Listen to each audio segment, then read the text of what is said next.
Hello, welcome to Plat Chat VALORANT. I have no idea what episode it is. 60. 60? The big old... Oh, yeah, it is. Oh. No, it's 57. You're so stupid. It's unbelievable. I thought last week was 59. I wasn't looking at the monitor either. I thought it was... Okay, Kurt has done all this preparation. Our producer's done all this prep, puts up all the topics, make sure that all the titles are there, the episode number, and I just beef it in the first 5 seconds. So, yeah, apologies for that. Also joined by a lovely guest who's been doing a lot of the casting for the North American games recently as well. It's aEvilcat, a.k.a. Mimi. Welcome to the show. How are you doing? I'm doing good. I am glad to be here. I guess I've been watching Plat Chat for a while, so I guess it's fun to finally get to be here, chat about some Valorant. It's been some crazy stuff across these VCG Challenger playoffs. Excited to see how these teams are going to stack up once we get on into Berlin. God, Berlin is going to be so good, actually. on top. You are a... EU.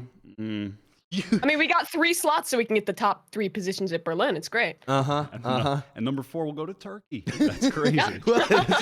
Turkey is part of EMEA. You can't segment off fucking EU from the rest of EMEA. They're part of the same group. You can't only give credit to SMB and bloody Gambit and then just be like... Well, no. Yeah, it's just going to be sucks. CIS, Turkey, and then EU is going to be like what? Like there's 16 teams, so like 14 through 16 will be the EU I mean, then when you qualified factor... I mean, yeah, listen, when you factor in like Crew, Zeta Division... I've got people in my chat constantly telling me that Crew is going to win Berlin, and I don't know who Crazy paid Raccoons them. are winning. I don't know who paid them. I don't know where they've come from. But they're just... There's a guy called delusional_crew_fan. Delusional crew fan. And he just... Everything I talk about when I do VOD reviews, he's like, Kresnit would have hit that. Kesnit. I can't even remember the fucking guy's name. But, Jesus. All right. Yeah. Well, let's start with some honest Valorant analysis. I want to start exactly there. We've been looking to get in some kind of, breakdowns on Plat Chat. A bunch of us have done some separate breakdown videos and stuff like that, but we've never really incorporated them into the show. We had some breakdowns when it came to the the live streams. Oh yeah, we threw up to a green screen, did some weatherman segments. Right. Yeah. But we wanted to, take a look at it here. But we didn't want to overreach ourselves and take a look at something too professional, too set play. Sure. So instead, okay. I want to weave you a story. Bren, formerly of Plat Chat VALORANT, may return at some point, who knows. He has been attempting to get out of Gold 2. Used to play with us, used to play with the Plat Chat stack, and unfortunately is stuck in the ranked doldrums. And he is in what other people would describe as elo hell. He is stuck there. He cannot get out. He has been finding it impossible. And part of the reason is because it's chaos down there. It's chaos. And there's a clip from his stream last night that I think deserves further analysis. Okay. Kurt, run the VOD. Wyatt, walk me through it. So we're going to break this down. We're in a 2v2. Bren is playing Rana. He's pushed up all the way top of mid. Teammate planting over on the B site on Breeze. He's cutting off rotates. Takes a peek. Okay. Lovely little 1v1 kill. Now fighting the Sova. Little bit. Both of them missed just a little bit. Got to reload. Hey. Tries to tag him. Yeah, that's Tries the to shock. The shock misses. Good effort. Oh, Recon. Bren's gonna dodge it. Oh, no. Doesn't dodge. Okay, he's just tanking it. Whiffs again. Oh, no. What is the Sova going to do next?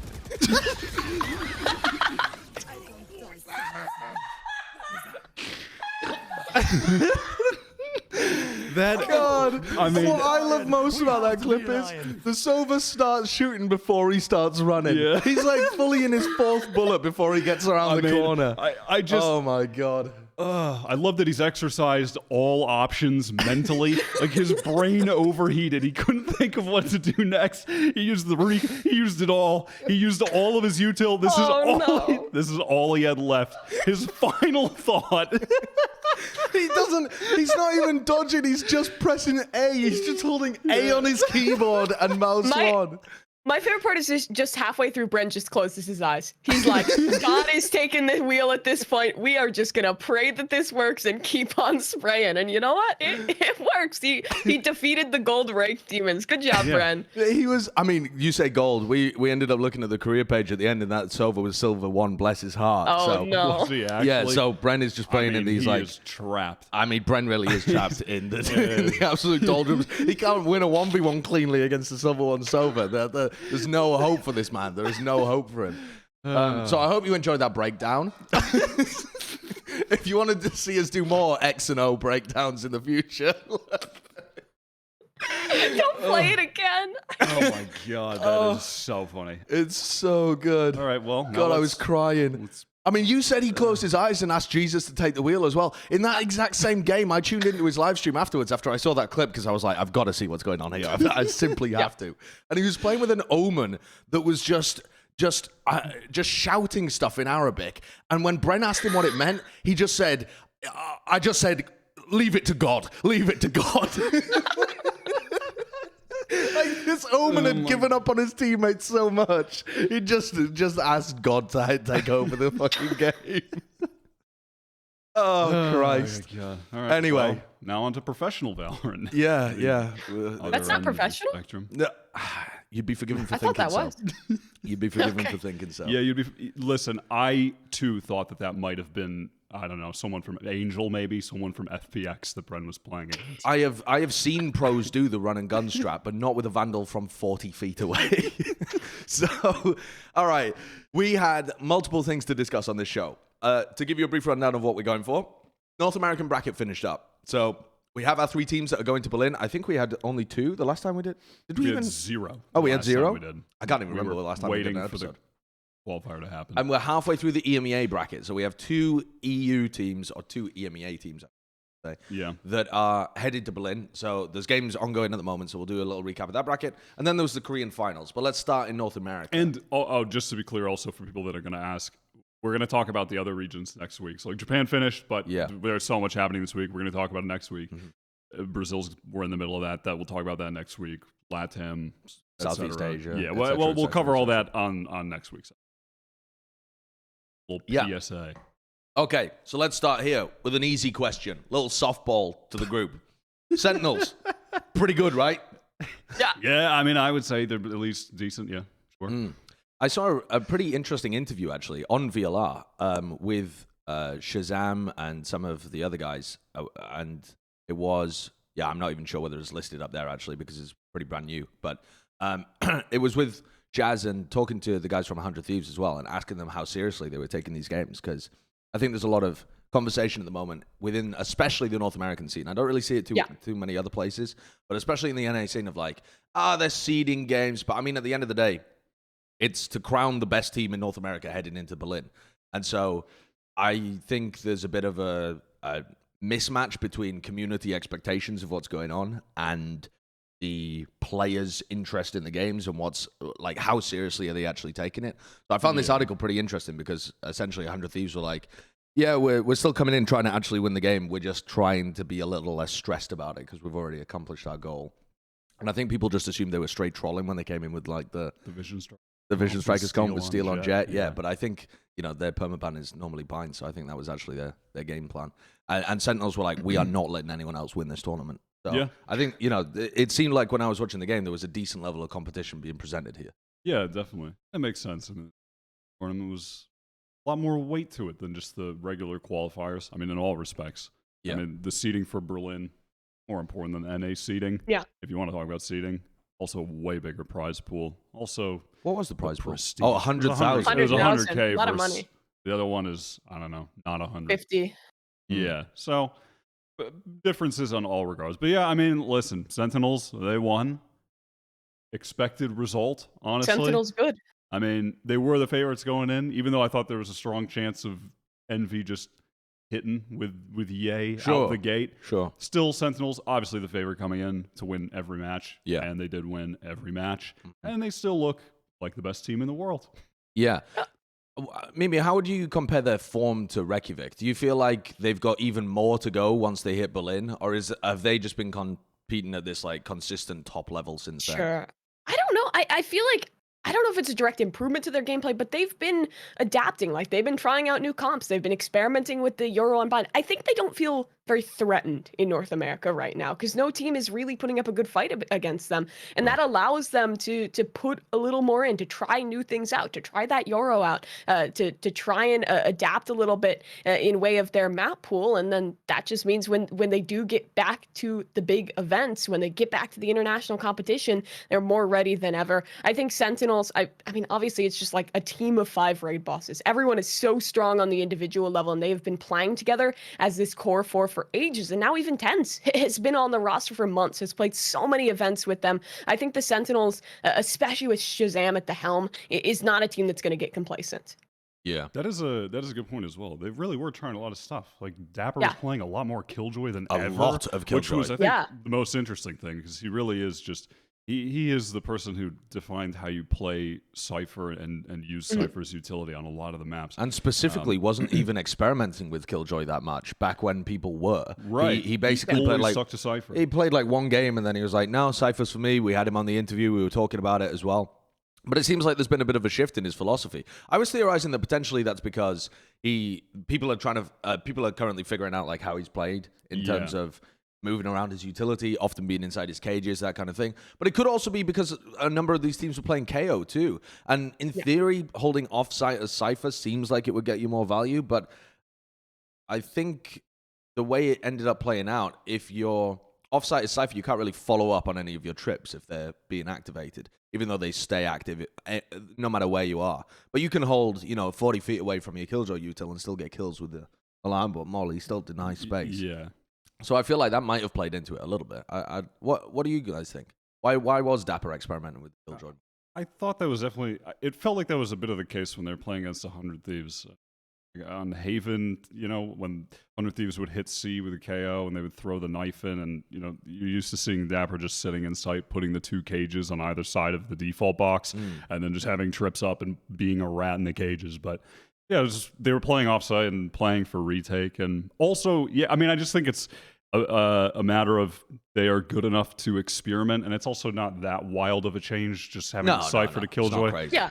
And then he's just been playing Cypher constantly for a year. I mean, there's only so much you can do as a player where people are gonna sniff out your tendencies, right? They're gonna expect your common positions. Everybody is, especially when you're Sentinels and everybody is watching your VODs. I mean, the amount of Cyphers that are studying what Dapper does, you know what I mean? Yeah. So I think you just have to mix it up eventually, and I'm not mad at that. Yeah, and I think you get a lot more adaptability out of the Killjoy. I don't want to say Cypher is stagnant whatsoever, because you can do a lot with him. You can be an anchor. When you're playing on Haven, you can spread your trips out, play for the information. That cam is super adaptable. But with Killjoy, I feel like there's just so many more options on that attacking side. You can be a flank watch. You can be very aggressive with her. Use that turret for a point of initiation. Take those brawls early on. And then with the mollies, the post-plant potential, I think, is even stronger than Cypher's is, just straight up with his camera. And, I mean, let's talk about the ult. Cypher, sure, it's a good piece of information, but it's nothing compared to that lockdown. Retakes with the lockdown, it can win you rounds single-handedly, and it's one that you can farm up relatively quickly. And I mean, like Wyatt said, Sentinels, they're at the top. Why not try new things? They played a couple games where they experimented with the KO. They've gone back to the Astra now. They've tried out the Omen a little bit. Like, they have the position right now where they can play what they want. They can kind of set their own meta and just try and feel out different options going into the next Masters event. Well, you bring up a good point there, because one of the maps they dropped in the tournament was against Rise. It didn't ever look like the prophecy was coming true, by the way. Your prophecy, your dream, that they were going to get 0-2 by Rise. That was, it ended up being, never happened. It was just a dream. It wasn't actually a prophecy. I was just dreaming about Valorant because I'm a fucking nerd. So that's really all it was. But in this game specifically, they 13-3 them on Breeze. They go into Ascent, and Sick is playing KO. And I haven't gone back and reviewed this game. I watched it live, but to me, it looked like they were getting very minimal value out of this pick. They did play Ascent later on in the finals, did they? I can't even remember when the next time was they played Ascent. It versus 100 Thieves. Yeah, I want to say. I think they did, but I can't actually remember that map myself. But I don't believe they were playing KO again. What did you think of the Sick KO? Somewhere they're going to go back to? Was Van Silly right? I'm going to keep asking that question, by the way. Was Van Silly right? That just reminded me, by the way, of at the end, after the event was over, they did interview Shazam after they won. Oh, yeah. And Shazam, Van Silly, of course, asked him about KO, because of course he did, because he's obsessed. I'm worried about him. And he asked Shazam, like, what a shot. I love that shot. What a shot. Dude. I mean, that kind of defines really, it's a KO and an image, its impact on this map in form of shock dart. But that, in the interview after, he asked Shazam if they would return to the KO. And he was like, no, I mean, honestly, I think KO is really being overrated right now. And then after that, VanSilly was like, I think Sentinels are going to still play KO. After the interview was over, I'm like, dude, this guy needs help. I'm worried about VanSilly. But I don't think they're going to be returning to the KO. I don't know. Go on. I could see it down the line. Maybe I've spent too much time around VanSilly, and I'm like the copium is rubbing off a little bit. But like, I loved what we saw from 100 Thieves with it. Like, I feel like their look with the KO was so excellent. That triple initiator comp really sucked and was really awful on the defense. But once they got on that attacker side, it was great, and I felt like they were doing such a good job with it.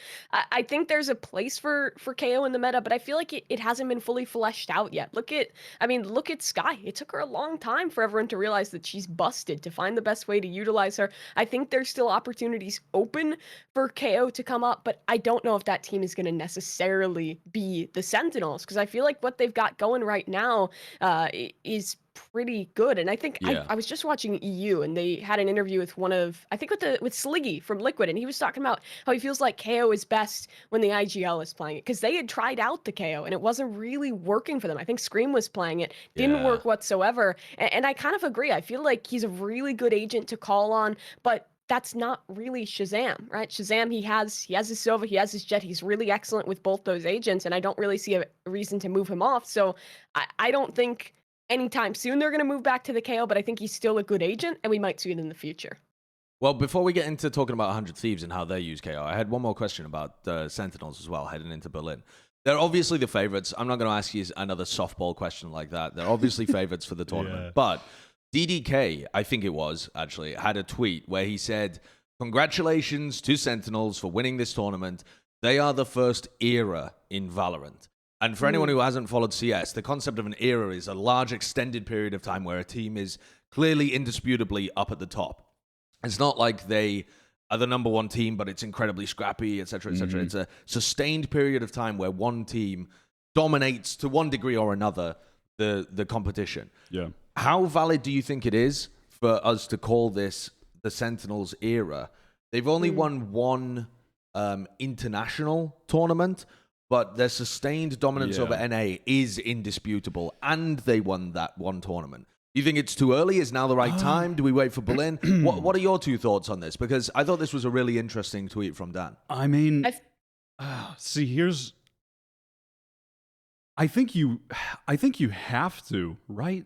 Because they did win Iceland, or at least in NA, it feels. Because in EU, things have been so in flux this year in regards to who's at the top. Like, we were waiting on Heretics to be that team, but they never really were. And then Ascend had their rise, and then they struggled in Stage 2, and now they're back. But that's not really an era. I mean, Sentinels have just been the undisputed number one team in NA, I mean, I want to say for a long time. Despite losing even in some of the tournaments in 2020, I think they were still, like, always at the number one spot. Sure. In regards to, like, how if you were to rank the teams. But for 2021, since the beginning of VCT, it has to be right. I mean, they've won everything. Is that an era though? Because I feel like era is intrinsically like something that's international. When we think about the CS eras, it's like it's Astralis dominating all the majors, or it's same with NIP. Like, I feel like it's always has to be international. And while they're a fantastic team, they booed their way straight through Masters in Iceland. I feel like they have to do it again. I think when they win, which probably will, when they likely win Berlin, I think maybe then we can start to call it an era. But right now, maybe it's something more like it's an era of NA dominance. But I think one tournament isn't enough to fully prove yourself on the international stage. My thoughts on this as well is that our system is not as good as CS's in terms of establishing that kind of thing. Not just because of COVID and us not actually interacting with each other, but the fact that there's only 3 international tournaments a year plus champions inherently makes that much more difficult. Because in CS, you can have a sustained period of dominance without finishing first in every tournament, right? If you finish first, second, first, third, whatever, over that period of time, you might still be the dominant team because you won 2 of the major tournaments. The other teams that finish higher than you maybe were just flashes in the pan. They weren't ever sustained over a large period of time. You might be the clear number one squad without having won literally everything. But it feels like within the VCT system, they would have to actually win Berlin for people to still consider them the number one team. If they came second in Berlin, I bet the community would think whoever won was that next number one. I'm going to tell you something that's absolutely going to happen. After Berlin, people are going to start valuing Reykjavik so much lower because the level of skill at Berlin is going to be way high. I mean, it is going to be a far more stacked tournament. The teams from, I think, all regions are looking better. I think people are going to weigh Iceland in their minds way lower than they do now, where it is the preeminent thing. Yeah, it is. I think that is. Yeah, you guys have swayed me a bit. I do think you have to give them credit, though, for, I guess, like their NA dominance era, though, because they really have been, I mean, they've been number one on the rankings since Ignition Series. I mean, they've gotten like second places here and there, but they have been the most consistent top team since maybe like summer 2020. Yeah, August, it's September, been a year. something like that, yeah. And it's also... people have to respect being able to do that in a new game as well, because things move so fast, new players are coming up constantly, and yet still the four original members from that team are the best potentially in the world on the rolls, all on one team. It is pretty outrageous. But yeah, I think that's fair. You got to give them another shot internationally, and I think people are going to say that like Berlin is going to be weighted more heavily because the teams there are better. Which I think is going to be valid as well. It's just that Reykjavik is the best thing that we've had so far. You can't value it down because it is the ceiling currently. You have to wait for the ceiling to be pushed before you. And it's getting pushed. Of course it will. Yeah, of course. Yeah. I mean, you look at the teams that are going to be involved in the skill. It's off the charts. Okay, I think that was interesting. Let's move on to 100 Thieves, though, because we've got them up on the screen here playing their finals against Sentinels. I think this was the finals, anyway. Yeah, they only played against them once in the bracket, right? But, they just played them in the finals. They played them twice. They played them in the upper finals as well. Oh, yeah. Oh, I forgot. Yeah, they kind of rolled them the first time. They got absolutely rinsed the first time. Very quickly. Yeah. Let's have a conversation about the KO first, I think, because we'd already started that kind of discussion. The KO in terms of 100 Thieves comp is very different to every other team. A lot of other people were theorizing KO is a duelist replacement. You can run him as a triple initiator, but he's going to replace one of your duelists. And that does not seem to be accurate with the benefit of some hindsight and some data, because if you see the people that were trying to play him at the front of the pack, using their flashes for themselves greedily, popping the ult and trying to entry, almost all the time it was getting very little value compared to running a duelist there. But Steel is playing it here almost like applying some pressure and information on the other side of the map to his Sova and to his Sky. Not necessarily lurking with it, but certainly not entering with it the majority of the time either. What do you think about this? I thought that 100 Thieves were probably the team that got the most value out of this pick. It's definitely the best KO that there's been so far from a team. The best KO. I mean, it's not even close. Not a lot of teams have even really tried him, but the ones that have, there hasn't even been one that comes to mind that has really generated like outsized positive value where it's like, oh, KO is good. And it might be, as we were saying earlier, just that it's like Sky. It's just new and people are figuring out the optimal way to actually get value from the agent. But I think 100 Thieves definitely cracked that a little bit. And that is a good point as well about, I think, what Sliggy had said, that it makes more sense to have your in-game leader on it rather than someone who's trying to frag like Scream or Sick. That also does make sense. But I like how they were using them. I thought they were getting there were some rounds where the knife value was huge, the info gathered off that. It was interesting in the moments where he was kind of having to play a bit like, I guess, what the Sentinel would normally play like, where he'd be on flank duty. Yeah, a bit of that flank kind watch. of thing. On defense, trying to time the knives to shut down the push, which that feels way less consistent. That really did seem to be the part that if he hits, if he hits the 5 people and they all get turned off, boom, that's the entire push and when stopped. he did, it's just over. But you don't do it very often, or at least that it feels that way. I don't.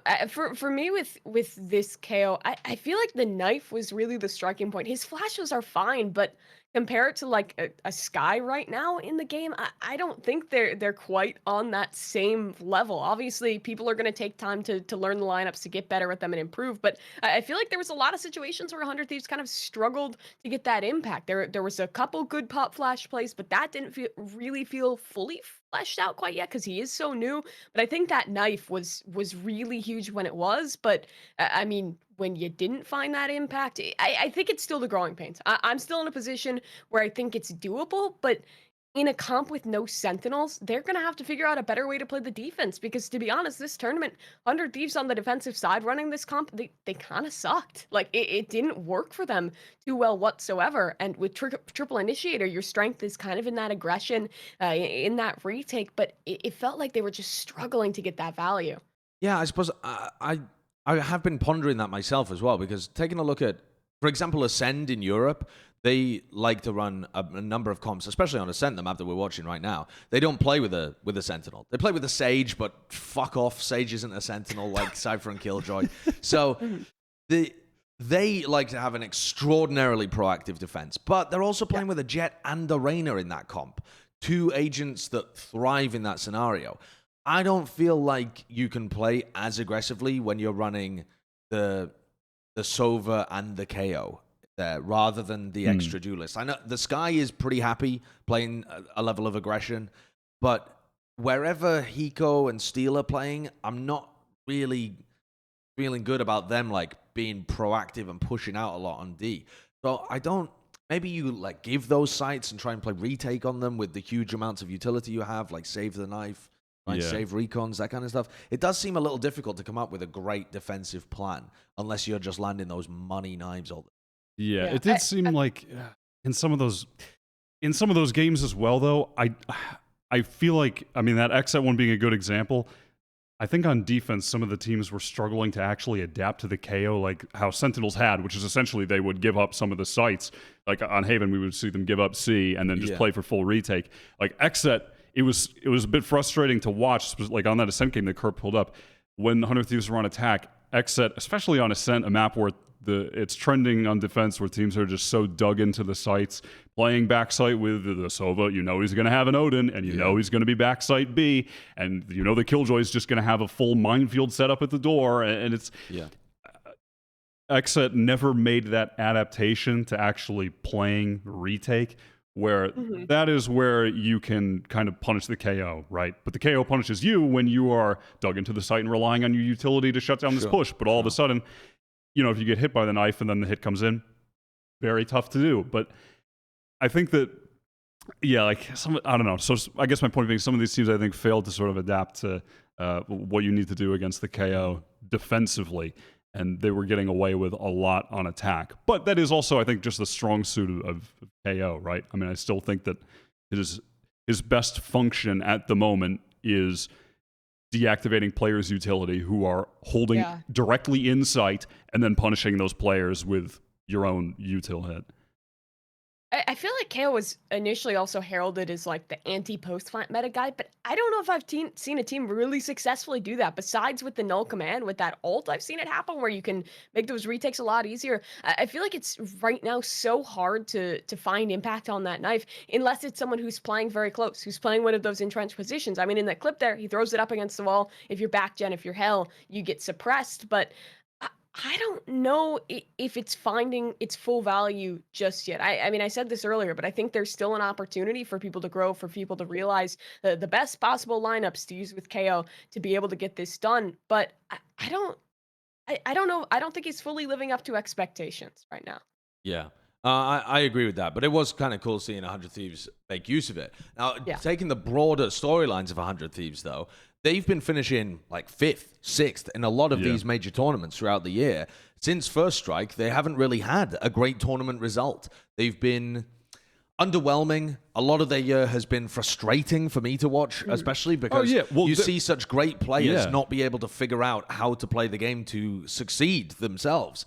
And so I felt like this tournament was a real breakthrough for me when watching 100 Thieves. It felt like watching First Strike 100 Thieves again. And I hope it doesn't take another 8 months or whatever until we see them again back at another form. I hope this is just it now and they've figured out some fundamental things about how how they want to play. Because they were the second best team here. Before Envy gets properly heated up with Ye, while they integrate him, I think 100 Thieves did look like the better team. Apart from in that match where they got stomped by Sentinels in the upper final. But outside of that, they managed to perform as you'd want if you're a 100 Thieves fan. Yeah, it is what has been eternally frustrating about watching 100 Thieves. It is always the thing that is the most frustrating about teams is when they have the talent, you know they have the potential to be at the top, and it's just they just can't reach it. It is it's frustrating to watch. And they finally did it, which is great, and they deserve a lot of credit for it. And I think a lot of it comes down to some of the intelligent agent switches. Also, I think them being on top of the Sky meta has helped. Yeah, Ethan Sky is excellent. Ethan and Asuna are an excellent duo for this team, and Asuna picking up the Jett has been massive for them. I mean, when we saw them in the qualifier, I think he's already better than he was in the qualifier. He was really good in the qualifier, and he had some pop-off moments, but he was inconsistent. He was taking a lot of weird angles with the op. You could tell that he wasn't a natural opper, and I think he's gotten better at that already. Yeah. And I still don't think he's even reached his potential on Jett because he's really only started really practicing it in the last few months of this stage. So I still think he has a lot more potential to get better on Jett, and obviously he's one of the best mechanical players in the game, so I still think that he could level it up, and that could take 100 Thieves even further. But listen, 100 Thieves, they're using the best two agents in the game on their star duo, and they're pounding with it. I mean, I think Sky and Jett are they're too good. I feel like you have to run them. You don't have to run them, but you really should run them, at least one of the two, please, dear God. And they're taking great advantage of both. I think that Asuna to Jett switch has been huge for the team. Yeah, I mean, he's new to the agent, and I feel like he's already in consideration for one of the top 5 Jetts in our region. And like you said, he's not his full potential yet. This guy's going to keep growing. He's going to keep moving. Austin's insane as an individual player. And for Ethan, I mean, got to give him props for how quickly he's adapted. I think some of that kind of a couple months ago when 100 Thieves were really struggling, it was about getting Ethan comfortable, getting Ethan fully into this roster. When he was in smoke jail for a while, I just feel like obviously he was new to Valorant. He was newer to the game. He was still trying to get everything flowing. And I think Omen does make sense for someone who's fresh. But I think now that he's had that time to grow, now that he's had that time to adapt, pick up that Sky, it's just looking so much better. I feel like 100 Thieves didn't have the deepest of agent pools in some of these previous tournaments, and they fixed that in a big way. I think that Ethan's confidence level has gone through the roof recently. Yeah. If you contrast how he used to play, I mean, even on the smokes, like you mentioned, Mimi, he used to play smokes a lot, and his utility usage was really good, really smart. But where he positioned himself was extremely passive a lot of the time. Now you watch him play smoke on Icebox, and he's fucking in there. He's running forwards to pipes on defense, supporting Asuna, getting right next to him, getting up with him. He's definitely that second aggressive element of the team where he had that at times in the past, but it wasn't consistent. And it's not just because of the Sky, but the Sky empowers the shit out of that kind of play style. Yeah. If you want to play it a bit like a secondary duelist, you totally can. Or you can just feed Asuna flashes as much as you like. So I love what 100 Thieves have figured out here, which is why I'm saying I hope it's a permanent thing for them. I hope this isn't just a flash in the pan. It feels to me more permanent because it's not just about Ethan playing the Sky. He's also got that same level of aggression and comfort level, it feels, when he's playing on Icebox and he's playing smokes as well. So I think this team has potentially figured out some fundamental changes that they needed to in terms of getting more value out of those two in particular to help them get into it. I think you're getting at an overall team differential as well with talking about Ethan and him getting his confidence. I think the team as a whole, they kind of have that. They didn't, aside from Asuna, they never played like they had that killer instinct. Like they never tried to capitalize on a moment and convert it into a couple frags. Like if there would be moments where Hiko's firing off the Hunter's Fury and they're just standing around. I'm like, please go in. There were just these little moments where they would never feel like, oh, we have this small advantage. There's whatever. We've created a moment of chaos or confusion for the other team. There's some level of utility coming in. Let's just make the play off of this. It would feel always like they just never wanted to take a chance in those moments. Sure. But now they do. They're much quicker in those situations to actually, as a team, take advantage of each other's utility and actually make aggressive plays off of it, not just Asuna, which is great. Oh, also, by the way, I know Nitro said or something that he wasn't feeling super confident on Astra. I thought his Astra was looking nice. It was looking really good. And I would like to see him play more Astra, because I do still think Astra is super powerful. Not to the extent right now that I think she's a must pick as she was before. You can play Omen, but I do think Astra is still really good. I mean, they are playing it on split, like on particular maps. Yeah. But I thought, I don't know. Nitro said he wasn't confident, but he was looking. It looked good. He was looking Giga Brain in some of those moments. Yeah, he was.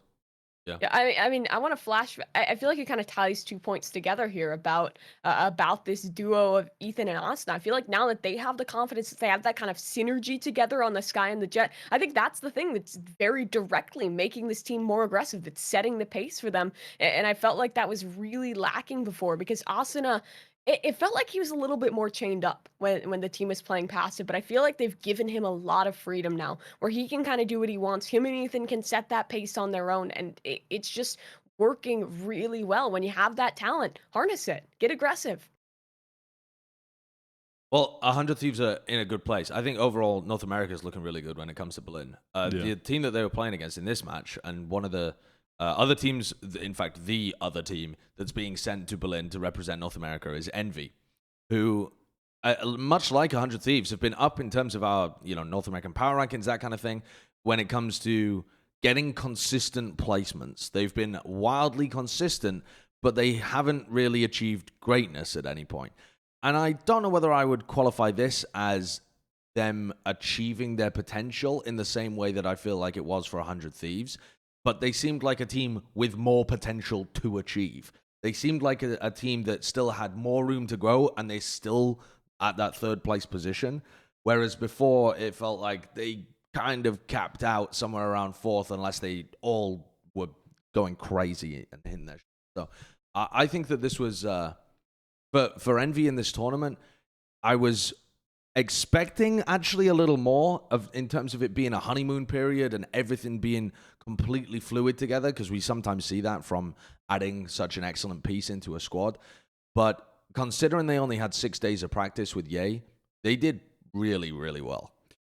Yeah, I mean, as soon as they signed Ye, we kind of expected them to qualify at that point. It is just an outrageous new addition to their roster, and he proved why he has so much hype. I mean, he was ridiculously good. His opping is incredible. He won a number of rounds on his own, just peeking through a smoke, gets one, repositions, gets another one. All right, cool. Just gets like 3 people around every time he has the op. He just was outrageous individually, but there was clear, and there's almost an upside to this too, because they did qualify. And I agree with you completely. They still have a lot of potential, because I thought the mistakes they were making were really obvious in regards to points in the maps where Ye was just disjointed from what the rest of the team was doing. There were definitely moments where he felt like, does Ye still think he's on Anbox? Like he's running around. I mean, he's just playing on his own, trying to get an ace every round. And there were moments where he would be so ahead of the rest of the team. He'd be like pushing into an area, and the fucking Sky Dog is trying to like trade off of his contact. There were just moments like that. I'm like, dude, you got to relax. Like, you're on a really good team now. You don't have to be trying to just run in and get 5 people every single round. And I think that's an obvious point of error that can be fixed and would make a significant difference, honestly, in a lot of these rounds. But that aside, I mean, he was just incredible, right? And overall, now this Envy roster, they just have. I think they have the potential to be the team that can really contest Sentinels and NA. Their overall roster is just, it's crazy. It reminded me a bit of like when Durka joined Fnatic, and it was like, wait, Doma doesn't have to be the star anymore. Sure, yeah. He can just kind of be the second guy. Like Victor can just be the second guy on this team now. Yeah, that's pretty good. Yeah. And then I think Marv's anchoring was great. His Astra was excellent. Crashies is whenever Crashies plays Ascent, you know he's just going to give you like at least 20 kills. I mean, it's just crazy good on this map. Envy's roster is stacked. They have a lot of potential. I think the mistakes they were making were very new team mistakes, which are pretty easy to fix in my mind and should be addressed before Berlin fairly easily. FNS had his best tournament, I think, of the year. FNS was really good, actually. So I think all the potential is there. It's just a matter of fixing these new team mistakes. Yeah, and I mean, tons of talk about Ye for good reason. He's insane. That was with a week of practice. If there's more time in, I think it's only going to get better. I think you're absolutely right that they maybe have a chance to contest the Sentinels a bit later down the line. But I also want to talk about Marv, because I feel like Marv was such a good addition to this team. His Astra play, I felt like was excellent when he was on it. His Omen was good as well. I mean, we know this guy is a good controller player. And I mean, we talked during that last main event when they were still playing with Mummy that it was a good idea to free up that op, put Mummy onto the Jett. That obviously didn't work out, and I think Ye is a better opper than Mummy is. So I feel like finally all these pieces are clicking. Envy for me, it's been this squad that I'm always like, they're gonna get second place. Okay, now they're gonna get second place. Now they're gonna finally get it done, but that never fully clicked. And I think with Marv now, as well as obviously with Ye into the squad, they're like my squad in NA that has the most potential to grow and has the most space to grow, because this is new. They have nowhere near their ceiling just yet. Yeah, there isn't that much time before Berlin, though. I mean, we're talking about there being significant time to grow. And there is, compared to the 6 days of practice that they had. Yeah. But it's not like there's a huge amount of time. When you factor in the fact that they're going to have to be like traveling to the event and stuff like that as well, maybe there's some reduced interruptions to scrimming or whatever involved in the middle of that. And their coach doesn't have a passport, so he can't get there with them. And so any land scrims that they're running, they can't have like feedback provided from a coach. The hack pauses available, that kind of thing. Yeah. What percentage of their potential do you think they're going to be able to reach by the time it gets to Berlin? If you had to put a rough number on it, do you think we'll see them at peak form? No.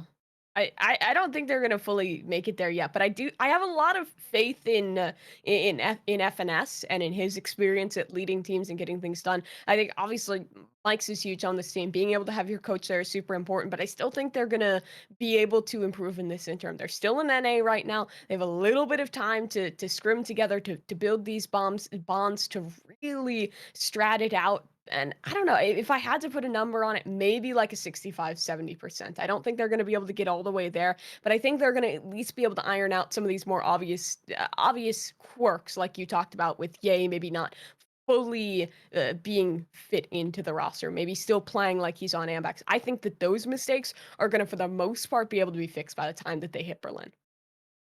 Yeah, I really think that just fixing some of that, those obvious new team things would help them significantly. I don't know what percent to put on it. Maybe like 80 or something. Sure. I mean, how much time is there to Berlin? Like 2 weeks, 3 weeks, something like that. Yeah, like 3 weeks. Yeah, what is it? It's the 9th. It's the 9th. I'm not good with time and dates. I don't even know what date it is. What day is it today? 18th. So I've been in my ranked wormhole. If we include like them traveling, they've got at least 2 weeks of prep, right? And then potentially some like land scrims beforehand as well. So. I do think, I think that they should be performing at a really high level. I think that they I really think they could make a top, like top 6 placement, maybe even top 4, depending on how individually on they are at Berlin. Their roster is fucking great. Even if they aren't, even if they don't have a lot of time to like flesh out new ideas of, maybe they want to like flesh out an idea of a different comp or a different way of approaching a map in a general sense. Maybe they don't have enough time to take it that far. But if they just iron out the easy fundamental team play errors, which is like the spacing off Ye and things like that, and then they're also on individually, they are one of the best rosters in the world now, without a doubt, in regards to the individual level. I still think they could have it. I think they could have a really top placement, like top 4. Okay. All right. Yeah, and I mean, what they are slotting in is it's just adding the Jett, and I think if you're gonna have a 1-for-1 substitution, bringing in a Jett is probably the one of the easier ways to get around that. I think there's enough time for them to really play somewhere. I don't think I see them getting like second place. I don't think I see them making it all the way, but I mean, like you said, Wyatt, individual skill alone is going to be enough for them to pull off a run. We were talking about we were doing a bracket prediction as well. Ended up getting boomed. Can't even remember what the hell happened. But there were actually a lot of there weren't very many upset results across through the bracket. It was a surprisingly upset resilient bracket. Yeah. Which goes counter to, the pros telling us over and over again how variable the game is. This game's random, etc. But Vanity just predicted a coin flip for everything. This would be an extremely weighted coin, it feels. The one team that I thought did have a serious chance of making it to Berlin that didn't was XSET. They're the fourth team in the middle of all of this that I thought it was between them and 100 Thieves who would end up making it in that upper semi-final. And 100 Thieves ended up winning out in somewhat convincing fashion, honestly. It wasn't the closest match in the world. It wasn't a blowout, but XSET didn't quite manage to get it together in the same way that they had during the qualifier. That's what I want to get into here is what's the chances? Oh, yeah, this was when XSET threw away the 9-3 lead as well. That is just a tragedy. That was... And even on Ascent, they were on the cusp of bringing it back, and their last round... they got triple sprayed through a smoke by a crab-walking Nitro. Yeah. But I mean, that's this... It was tragic. Those two maps are both 13-11, but they illustrate a very different 13-11. Haven, it's one you should be able to close out. Ascent, you did well to make it that close. It's like the two sides of the coin there. Yeah. Where I feel like that's reasonable. For XSET having placed second, beaten Sentinels in the prior tournament, they will have been wanting themselves, obviously, to go to Berlin. They'll have believed that they were capable of doing it. Where do we kind of place them afterwards? Are they a tier 1 squad up there with the other three? Is there a bit of a tier break in between them and Envy and 100 Thieves? What do you think the future is for this squad? It does seem right now like in NA there is actually a solidified top 4. It really was. The most shocking upset of this tournament was that it was fairly regular in just how it played out, which has never really happened. There's always one random team that they slip through the cracks. They're just having a good day. One guy makes the right play at the right time. Because that is going to inevitably be the case at some point in attack FPS that has this scoring system that plays out the rounds in this way where you're dead and then you're dead. One guy can end with an economy. It is inevitable that there's just going to be so many upsets, and there just really weren't. And I think at this point, though, it's pretty cemented that XSET are in 4th, and a close 4th as well. They are definitely, there is a tier break after 4th, it seems to me. And it is a bit disappointing. They are so close. They made the right roster moves. Def has done an incredible job fixing the primary errors with this team. Their attack sides they're amazing now. They play with a lot of confidence, but also intelligent confidence. They're excellent at any defensive aggression that comes in. They're great at dealing with it and then re-clearing the map effectively and quickly. They're great at playing their attack sides. They really are. It's unfortunate they didn't make it, but I think that they can still be happy knowing that they have finally broke through that barrier that they were held at for, essentially this entire year, right? The barrier meaning that whenever they made it to main events, they were just flopping, coming 7th, 8th, not being able to do it. But they'd be consistently losing to teams like Envy. Where now, they still did, but it's not like how it was happening before where it was they're just losing. It was actually they are clearly a far better team that have still, I think, a good amount of potential given how new the players are, young they are rather. I think there's a lot of potential there. But I just choked on my next question. Okay. Did you not find it concerning that Def has been brought in to fix their attack sides, but what actually crumbled was their defense side? Because that to me was concerning watching the game, was that they never made the adaptations, specifically in the game against 100 Thieves as well. They never made the adaptations on their defense side. I think it was both of those maps. They threw away their defense, right? Yeah. I mean, the first map on Ascent, I think it was like 8-4-9-3 against them on the defensive side. They then almost came back, but it just slipped away from them at the last second. I think that's something that really has to be fixed. But I mean, in the context of what XSET was previously doing, this is a really big improvement. I think Zekken, you talked about about Def, but Zekken was such a huge addition to this roster. I've been watching this guy since he was playing like Phoenix 1. He's been grinding out the tier 2 scene since like December or October of last year. He has so much potential. He is 16 years old right now, and it's looking fantastic. He has a really adaptable agent pool. He's played duelist. He's been really good on the Raze, and now his Sky has been looking fantastic. But so I think the potential is there, but they just gotta fix that defensive side, man, because it was just kind of squandered in both of these maps. But I don't know. I almost want to give XSET a break, because I feel like this was their first tournament with these 2 new players, and I think we're going to be able to see them fix it up and come back stronger, and maybe even be able to take that 3rd place position, because I could really see them beating 100 Thieves in the future. I can't remember. Was this a theme in their other games as well, when XSET lost in the lower bracket to Envy? Check out the Envy one. Because in my head it was, but I can't remember whether that's actually valid. Well, a 5-7.5 is not particularly poor there. I mean, not really, I guess, is the answer to that I think question. they just didn't adapt to the KO. That's what I think they just got kind of. I mean, they did get boomed by the KO. I think that was when the KO on 100 Thieves looked most effective, was in that XSET. They never played retake. But I still think, despite losing in 4th, they have broke through that, probably to some extent as well, that mental barrier of feeling like, okay, we're in the main event, and then the pressure comes, and then, oh shit, we're losing to Envy again, and oh god, we're not hitting our shots, and the confidence is not there. That all of that can come with feeling like you're stuck in a position where you keep getting eliminated in the same spot. But I think that they should still be satisfied with what they've achieved. They've cemented a nice position in the scene. They're gonna be in the last chance qualifier, and I think that they have a very strong shot of making champions from there.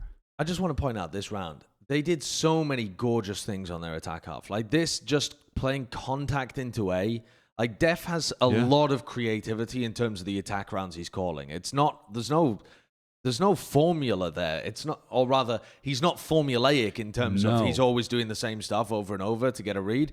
Def just has these great adaptive attack half calls where he's using information from prior rounds to call totally different improvised rounds. I don't think XSET are in their scrims practicing a contact push in through A particularly. I think that's just, something called on the fly based on where he has realized people are positioned on the Envy defense. I thought it was very impressive. I love that they've done serious work on that side of the map, and I think huge credit to Def for making it look a lot better. I want to talk, though, about TSM. Okay. Always talking about TSM once an episode. This is their time once again. The question, did TSM disappoint? Because we thought they would be just essentially a hands-down 5th best team in this tournament. They had the form coming out of the prior one. You were predicting them for some upsets. I know Vansili was as well. Oh, well, actually, you didn't predict them for the Envy upset after Ye. Not after Ye joined. But before Vansili was hard on the train. Possible. Yeah, I thought, And honestly, even in this Envy game, they were looking really good. Even though they lost, I was thinking, okay, TSM, they're losing to Envy, but Envy also looked incredible in this game. Both teams were playing at a very high level in this game. It was just an excellent BO3. Apart from Envy on Breeze. I gotta add that caveat. Okay, I forgot. Yeah. Envy on Breeze Their Breeze is not good. Their Breeze is not good. But the Haven map was incredible. Ascent was really well played by Envy as well. Sure, yeah. And on Haven, I thought both teams were excellent. I mean, that might have still been... That's one of the best maps of the tournament, I think, actually. Both teams were playing very well.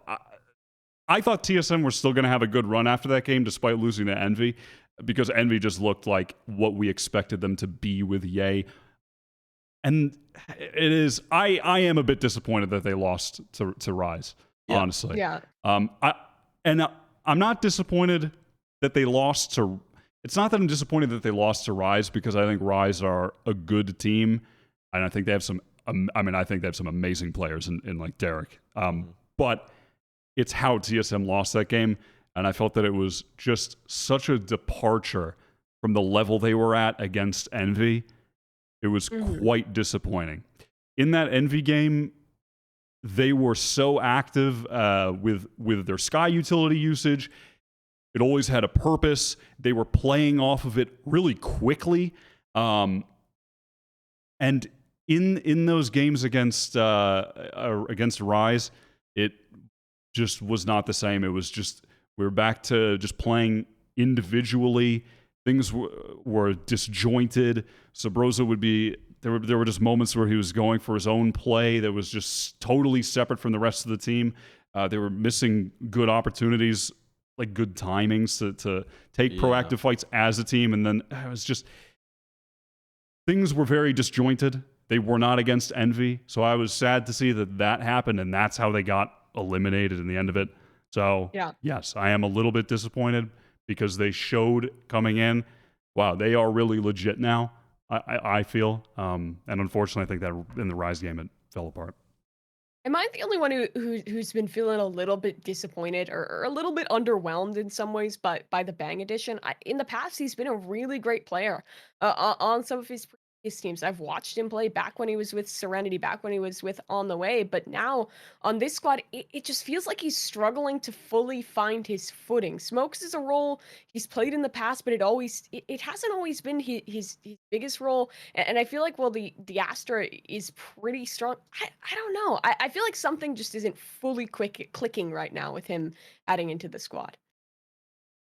I gotta be honest, my focus was not particularly on Bang for this tournament. I'm not sure why, but I was noticing way more errors from the other players. So it's very possible that Bang had a poor tournament. I mean, statistically, he did have a very poor tournament, but I didn't really notice it. Like, I didn't feel like that was a difference maker. But that could have just been my cone of vision, you know, not actually been paying attention to that. Because to me, it felt like, especially in that Rise game, in tennis, there's a big concept of like forced errors and unforced errors. And the forced being like, because your opponent is playing really well and hitting these crazy shots at you, you can't return them. And I felt like, you know, TSM had some of those moments against Envy, but it's understandable. In the game against Rise, there was a lot of unforced errors. There's a lot of stuff where they were making decisions, not because of pressure that Rise was applying, that beefed the game for TSM, especially on Haven. That is a when I was watching then. They had so many like wonky plays. There's a round that sticks in my head as well of them going for the B plant and just, I think it was Hayes like hopping in with the spike. The idea normally being that you go in, get the spike plant, and you dash out and you have some kind of post plant. And TSM have done that round a ton of times. For whatever reason, Wardell wasn't pushing in that time. I don't believe he had an AWP or something, but even so, he didn't go for it. The guy got trapped. They'd lose the spike in the middle of B. It's chaos, carnage.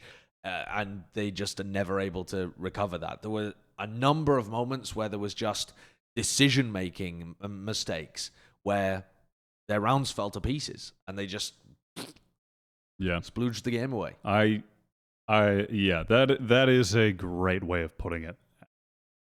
In that Envy game, a lot of it's centered around the Sky for me, and I don't know if it's hard to place. Okay, is this coming from like a top-down macro, someone says, let's make this play with the Sky, and they weren't doing certain things against Rise, or is it individually just based on what Sabrosa wants to do in the moment? I don't know, because I felt like against Envy, his Sky looked incredible, and he has maps where he is one of the best Skies in NA, and then against Rise, it was just, the whole team was disjointed. But here it is. It was this pistol round, where they took too long to be able to secure position, and they didn't have the smoke for Bang or the plant, and he doesn't have a dash. He can't escape. There's not people supporting him. It just, I know there's a meme about TSM's pistols, but they were actually good outside of this in like the last 2 months, 3 months, something like that.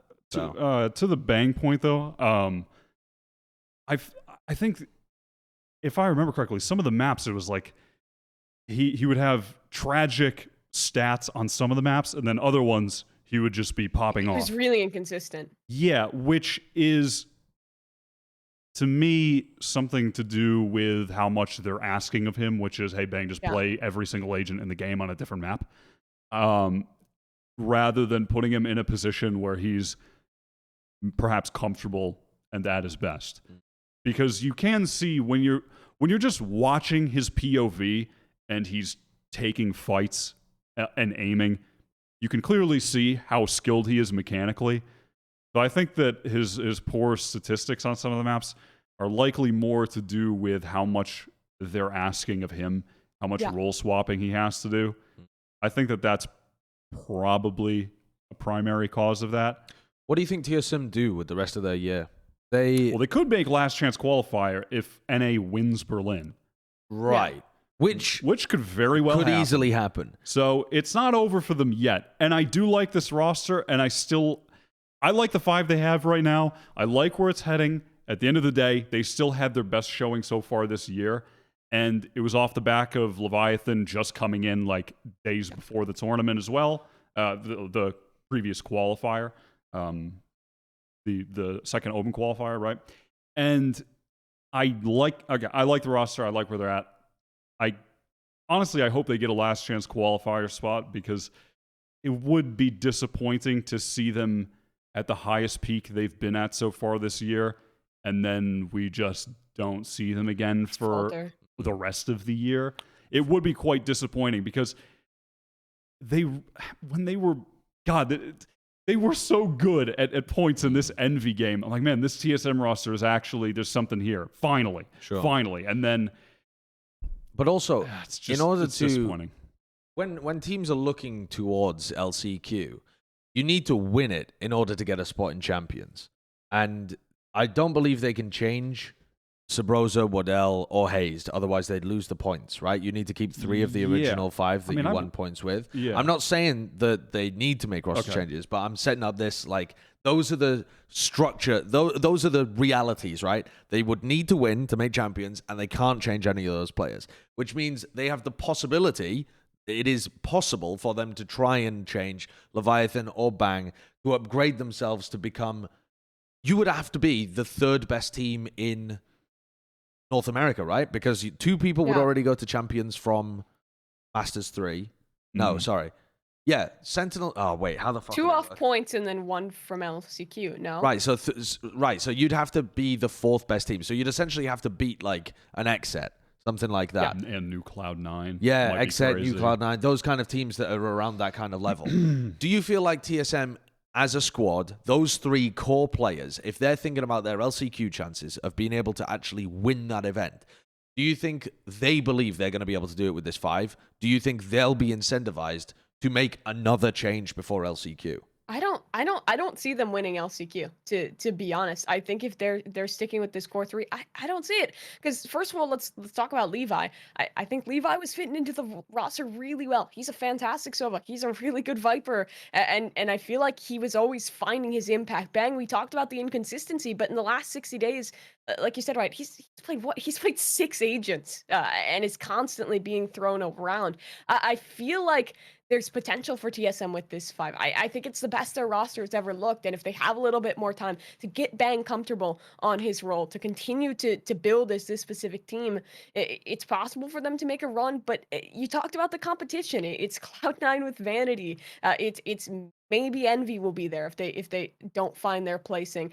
It'll likely be as well with XSET there 100%. So I mean, I want to believe in TSM because it is a squad that has had some high moments in the past, and I think we're looking really good here. But I just realistically don't see it happening at LCQ.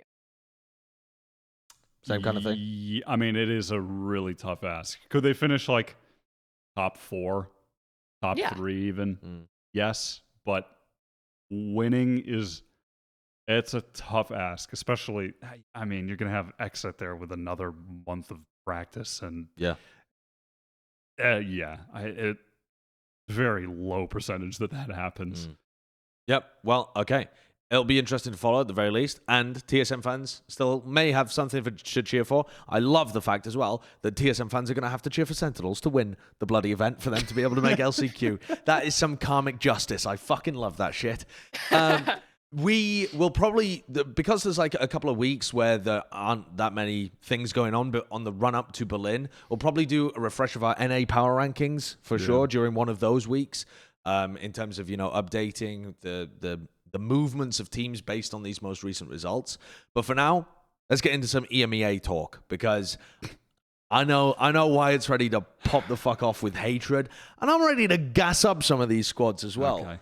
I want to start with undoubtedly, at the moment, the best team. Now, they haven't managed to make it through the bracket entirely yet, but I think everyone has them as the number one squad in EMEA. Even the teams that are trying to beat them have them as the number one squad in EMEA.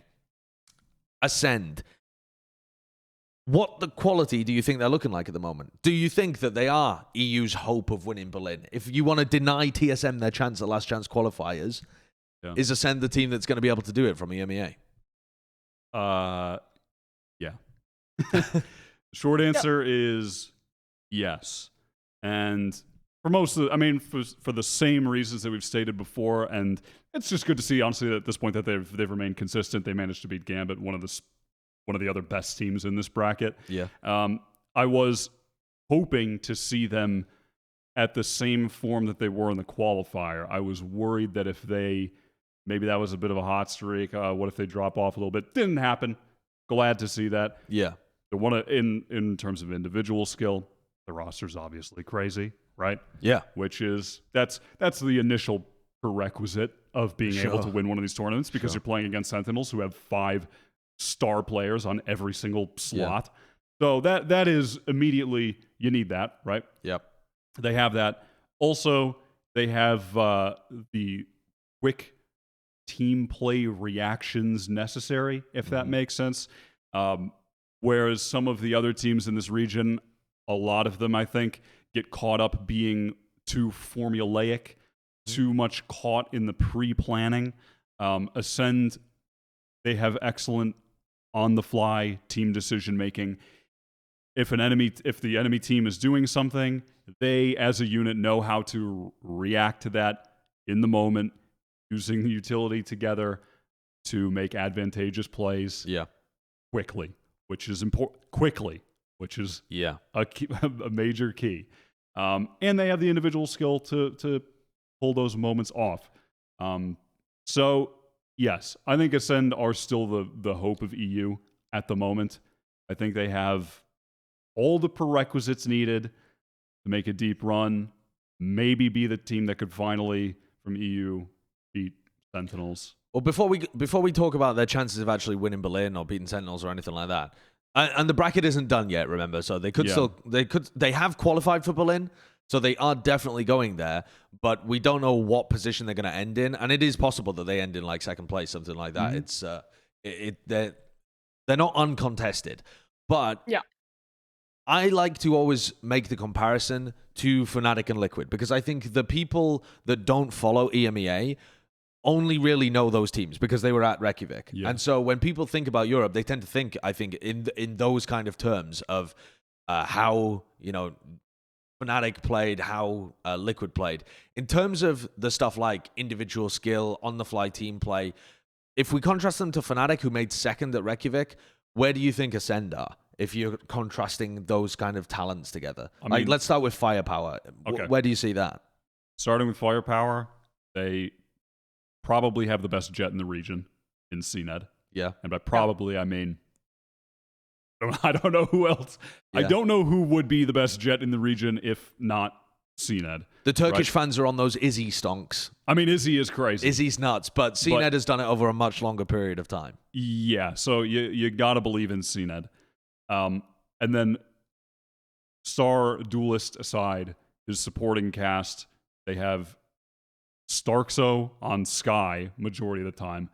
One of the best Skies in the game right now. Yeah. Also playing Skye at the right time because she's busted. Yeah. Played Skye beforehand as well. Yeah. Exactly. That's what I mean. Yeah, he's just been playing Skye, and now Skye is even more busted. Excellent Skye. Excellent firepower on that support role. Bone cold. Also, crazy rifling on another sport role-playing controller. Yeah. IGL for the team as well. Yeah, after sure. Coldamenta left. And the secondary duelist Zeke, who was on G2 briefly, gonna play like Reyna and Phoenix, things like that. I mean, again,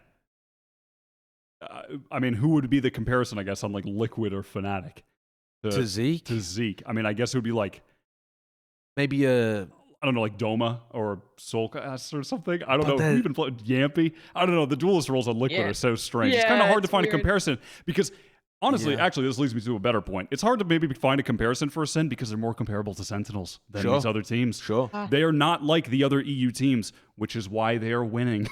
Because they actually play the good duelists. Yeah. They play the good agents, and they win the games because they also have great firepower. It's remarkable. Yeah, it's probably better to compare them to a team like Sen because they actually play Reyna. They actually have a star Jett. Sure. They are more of an quote-unquote like an NA team in that they play a lot of double duelists than most of these EU teams. I think with people, when they think about EU teams, they tend to think about a tactical Fnatic or an FPX or something like that kind of style. 3 controllers, smokes everywhere. But Ascend don't map control gain. Ascend don't play like that. No. In fact, Ascend are more aggressive than most NA teams, I think, in terms of how they're like pushing on defense and that kind of stuff. They're extraordinarily proactive in terms of their defense. All right, well then, I mean, fuck it. In terms of the comparison to Sentinels. Yeah. CNED and TENS.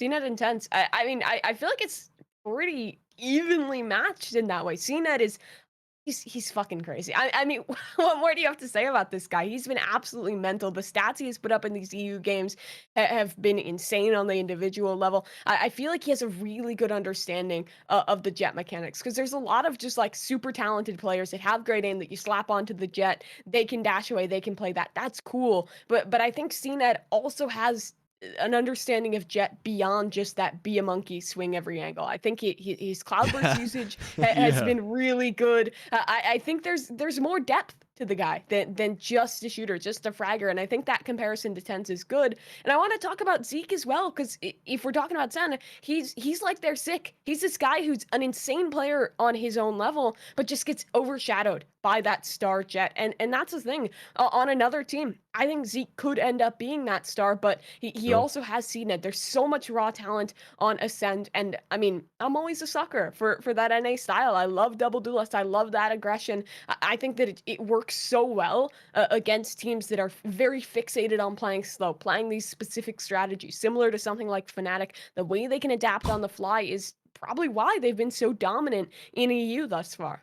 I mean, it is not an overstatement to say that Gambit have some of the strongest individual skill in EMEA, and they are just getting aim diffed in this series. Yeah, they got plowed. They held their own for the first half of the first game, and then from then, all of the major duels went the way of Ascend. Like they're just winning like 3v5 retakes, just taking duels and winning the vast majority of them.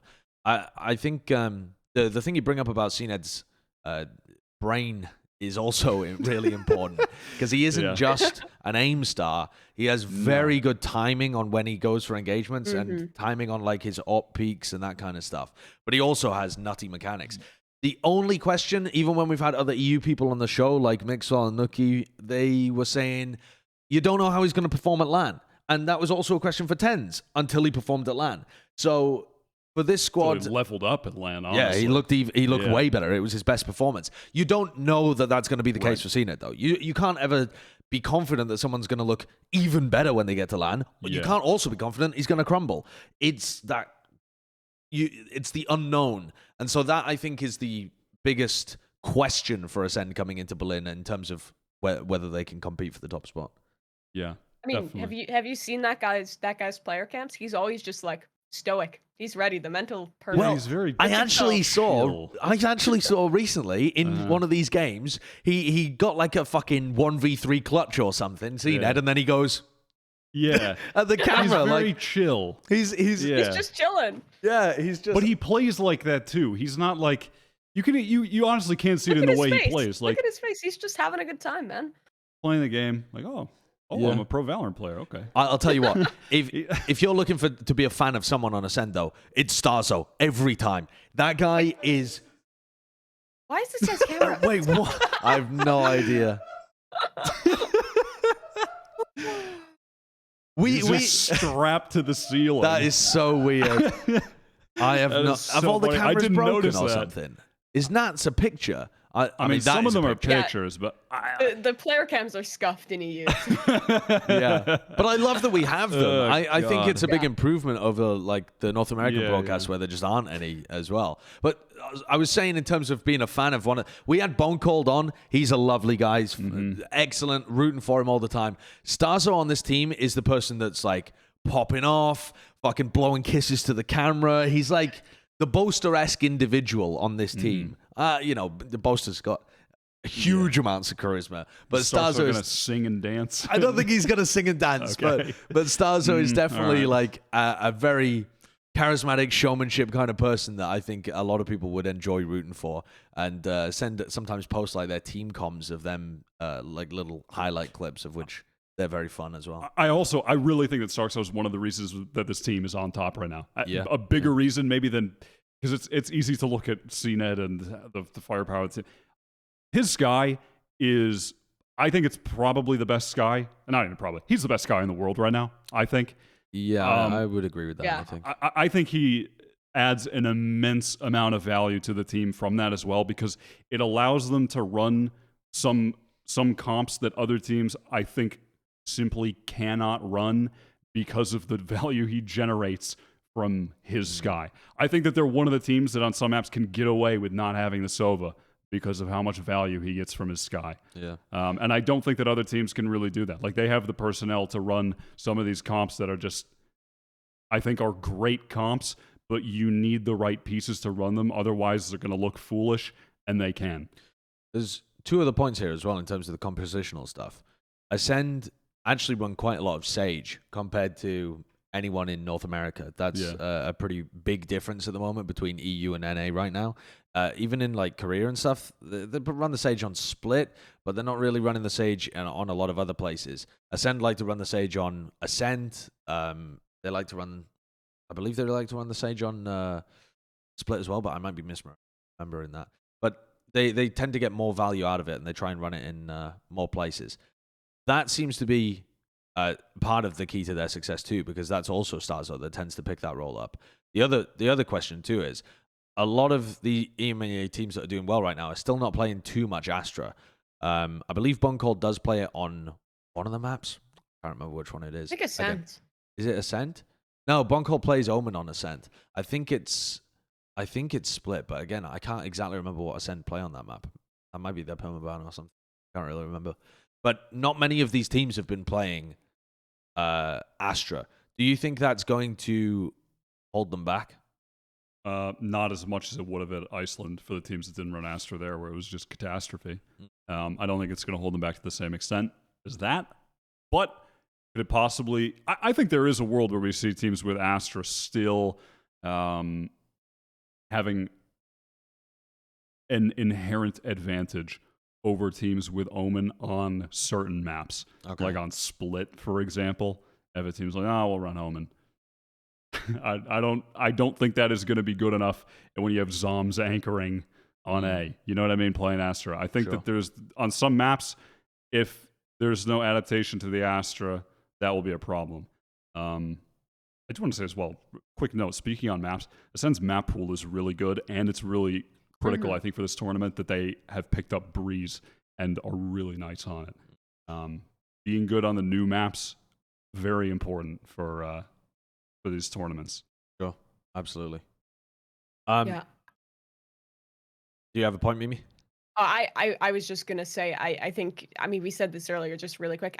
Astra's good. I don't think she's a must pick. I think Omen still has a place in the meta, but being able to play Astra does add a lot of adaptability, and that's what Ascend has. They have a very deep agent pool, and they have a lot of flexibility, which I feel like while other teams in EU have tried some cool agent comps, I think they have one of the deeper pools, and that gives them a lot of potential. Yeah. The other team that's looking to face off against them at the moment, a bit of a A team that we didn't expect to go as deep as they have done is SuperMassive Blaze, the Turkish team, who have, I mean, for reference, CNED, the best player in EMEA, the best player in the EU, is Turkish. And a bunch of the other Turkish players have done very well in the past as well. Particularly Pora, who used to play for the Heretic squad that was at the top of the European scene. This Supermassive Blaze team is a Turkish super team. They were created with the specific reason to combine some of the best Turkish players that they have in the region. If you click on the G2 game, Kurt, you'll see that they blew G2 out the fucking water. It was 13-4 and then 13-5, I think. Disrespectful. It was outrageously dominant.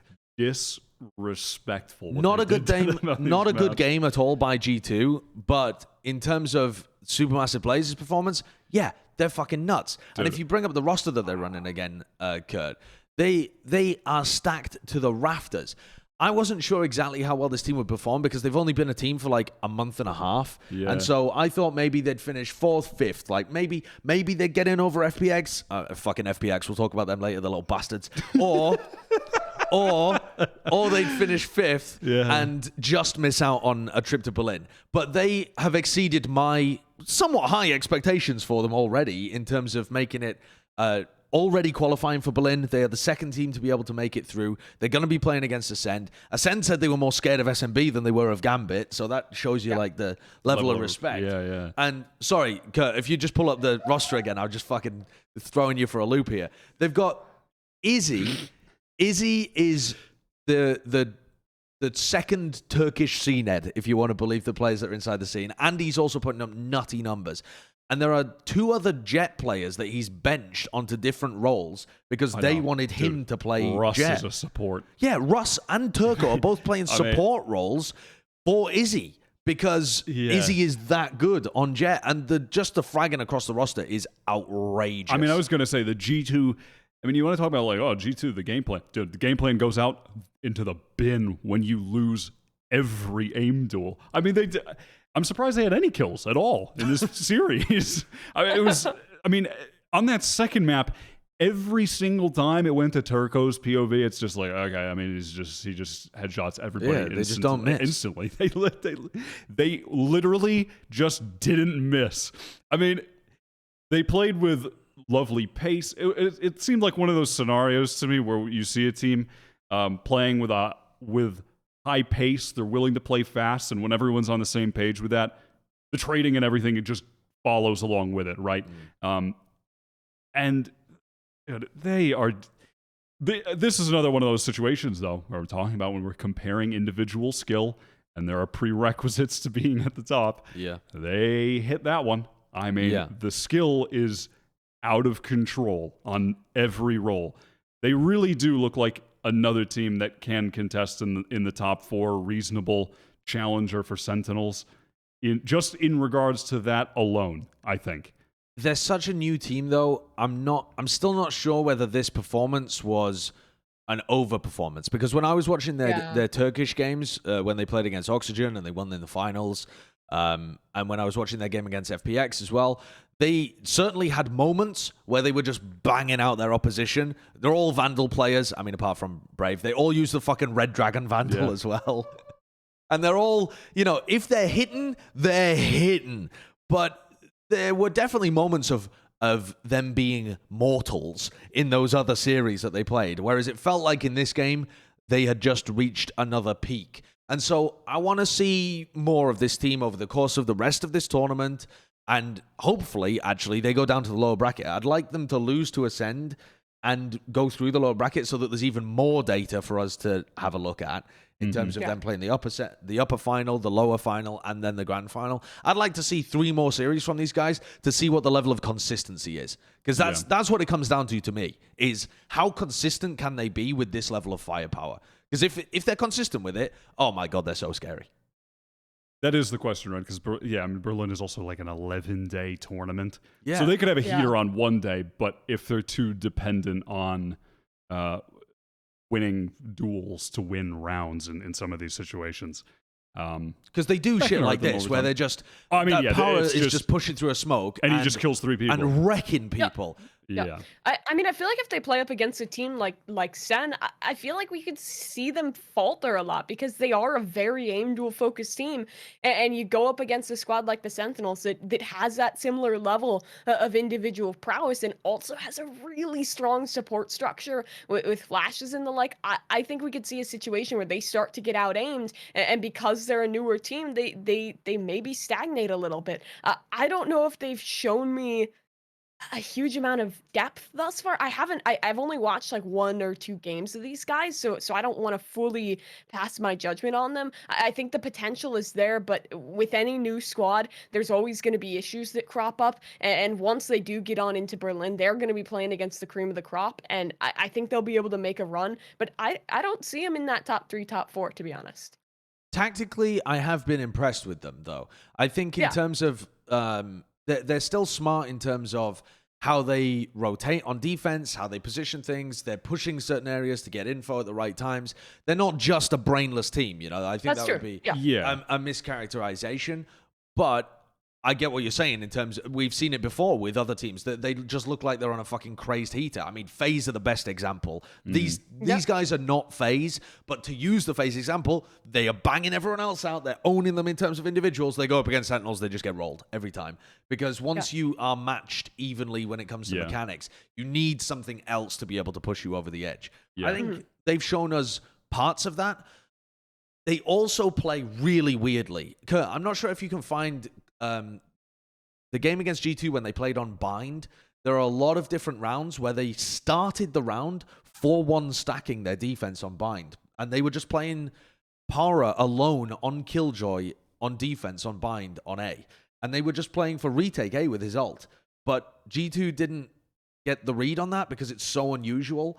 And they would frequently run into the stack. And they would just like rotate where Para was playing and 4-1 on defense, which I don't know any other team that plays 4-1 defenses. On Bind. On Haven, you sometimes leave a site open for retake, and you'll only play a single player there. But there's 3 sites. Maybe some teams... only 2 on Bind. Some teams start with 4, and then they make a teleporter play. And then it's like, 2 people have teleported, maybe we go into B, and there's actually still 2 there, and it's like a bait. These guys weren't even doing bait plays. They were just 4 of them sat there on B, like, these motherfuckers are coming. They're coming. And then they just lose if G2 go A. So... I feel like there's some parts of their gameplay that I'm not understanding, and there's some parts that look like tier 1, and their firepower throughout is just fabulous.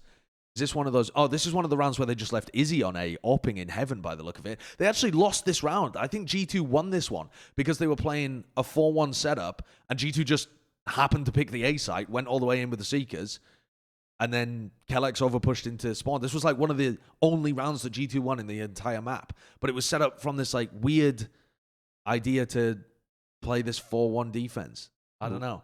Yeah, it is definitely peculiar.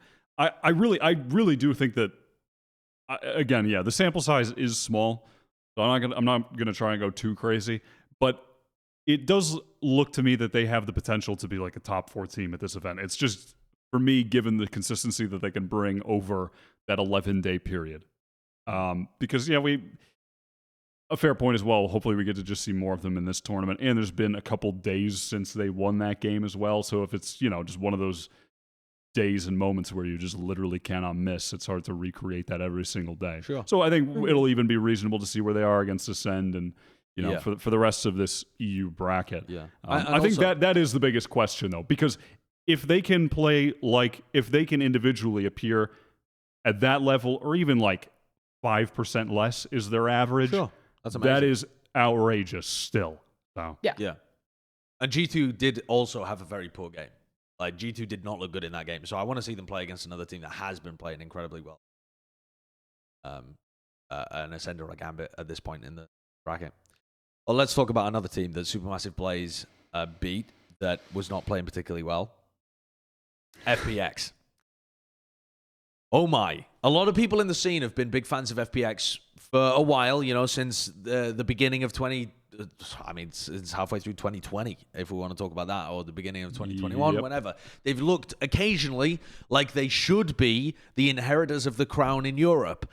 They've never accomplished that. They won one qualifier tournament, which was like still a 50K tournament or something like that, but they've never won any meaningful major tournament. And in the last few months, it just looks like a steady decline. If you look at the last 4 months, we did our EU rankings. They're somewhere around like 5th, 6th. They're not even really that high up there. They're behind teams like Guild, for example, if you look at all of their overall results. And their recent results, I mean, the loss to SuperMassive Blaze, all right, they're on a bit of a heater. The loss to Forza was atrocious. I was so disappointed with FPX's play throughout this tournament completely. My overall thing with FPX at this point, though, is I think previous to Iceland, when all the regions were isolated, I think they had a very attractive approach to the game to those who are interested in the tactical aspects of what Valorant has to offer. Yeah. They had a lot of unique comps for certain maps. They had unique ways of using the utility within those comps. In fact, they had at times multiple comps for one map, and they would try and bring out one against an opponent specifically. And it all was very attractive in that way, right? But over time, a different way to play the game has proven to be the best way. And by that, I mean duelists are good, okay? Specifically Jett. Specifically. And even Reyna, sure. Even Raze. Not really Phoenix. Phoenix can be good here and there. Mattering of Phoenix. A little bit of Phoenix. A sprinkle of Phoenix is okay. Yoru, get the fuck out. Yeah, you're not invited. No, you're not invited, you little Yoru's shit. Not a get duelist. out of my games. I mean, Yoru's not a duelist. He's not a controller. He's not a sentinel. He's not an initiator. He just, I don't know what he is. He's just thrower. He's a thrower. I think that FPX, I feel that they are just at this point, it's like, someone had said this, and I don't know who it was, but I'm giving an anonymous chatter credit for this because I didn't come up with it myself. But they're just like, dude, they're like that kid in high school that's just being edgy for the sake of being edgy, and that is what they feel like to me at this point. Yeah. Really, it's like stubborn they just to a fault. Yeah, they're just like, nah, dude, we're just gonna run Breach in Phoenix because we're FPX. We're just gonna do it our own way. Yeah. They're just ignoring the good agents in the game. I couldn't tell you why. And at this point, it is caught up to them because I think that there are just too many good teams and too many good players that they can't get away with some of the stuff they're doing. I mean, this loss to Forza was tragic. The loss on Split, where they don't have a duelist, and you're just watching Angel run up. How many mid. match points did they have before they threw the game? I think it was like 7. On this map in particular, yes, because it went to wasn't this like 24-22 or something? Something ridiculous. Yeah, like they must have had a ton of match points because they had a ton of times during the OT to be able to win this series, and they let Bind slip away, and then they just looked boomed when it got to Split. I think that's the other part of it as well, though. They do have wonky game plans, but they clearly have some idea of how they want to play. But their actual execution of those game plans and their ability to pull it off in big game scenarios, at this point, it's non-existent. Even if they were playing the right agents, these players seem like either the players or the calling, it's difficult to tell whether it's one or the other or both, seems to crumble in not just big games, because this isn't even particularly a big game, but tough games. Anytime it gets tough, they crumble. And it doesn't matter who they're against. Like, Forza are not a particularly great team. I don't expect them to go that far in the... Are they still in the bracket even? Yeah, they're playing Liquid right now, actually. Oh, right. Literally as we're talking. So, I mean, who knows? Maybe they are a great team. Maybe they're going to knock out Liquid. Who the fuck knows? But they didn't look amazing here. It looked like FPX was fumbling hard. The thing is, they're one of the teams, though, that I absolutely have in mind when I was mentioning this. We were talking about Ascend earlier, and I said that a lot of the EU teams get too caught up in their game plan and pre-planning, and they don't have the ability to adapt. This is the number one team. It is them. I mean, that is FPX in a nutshell.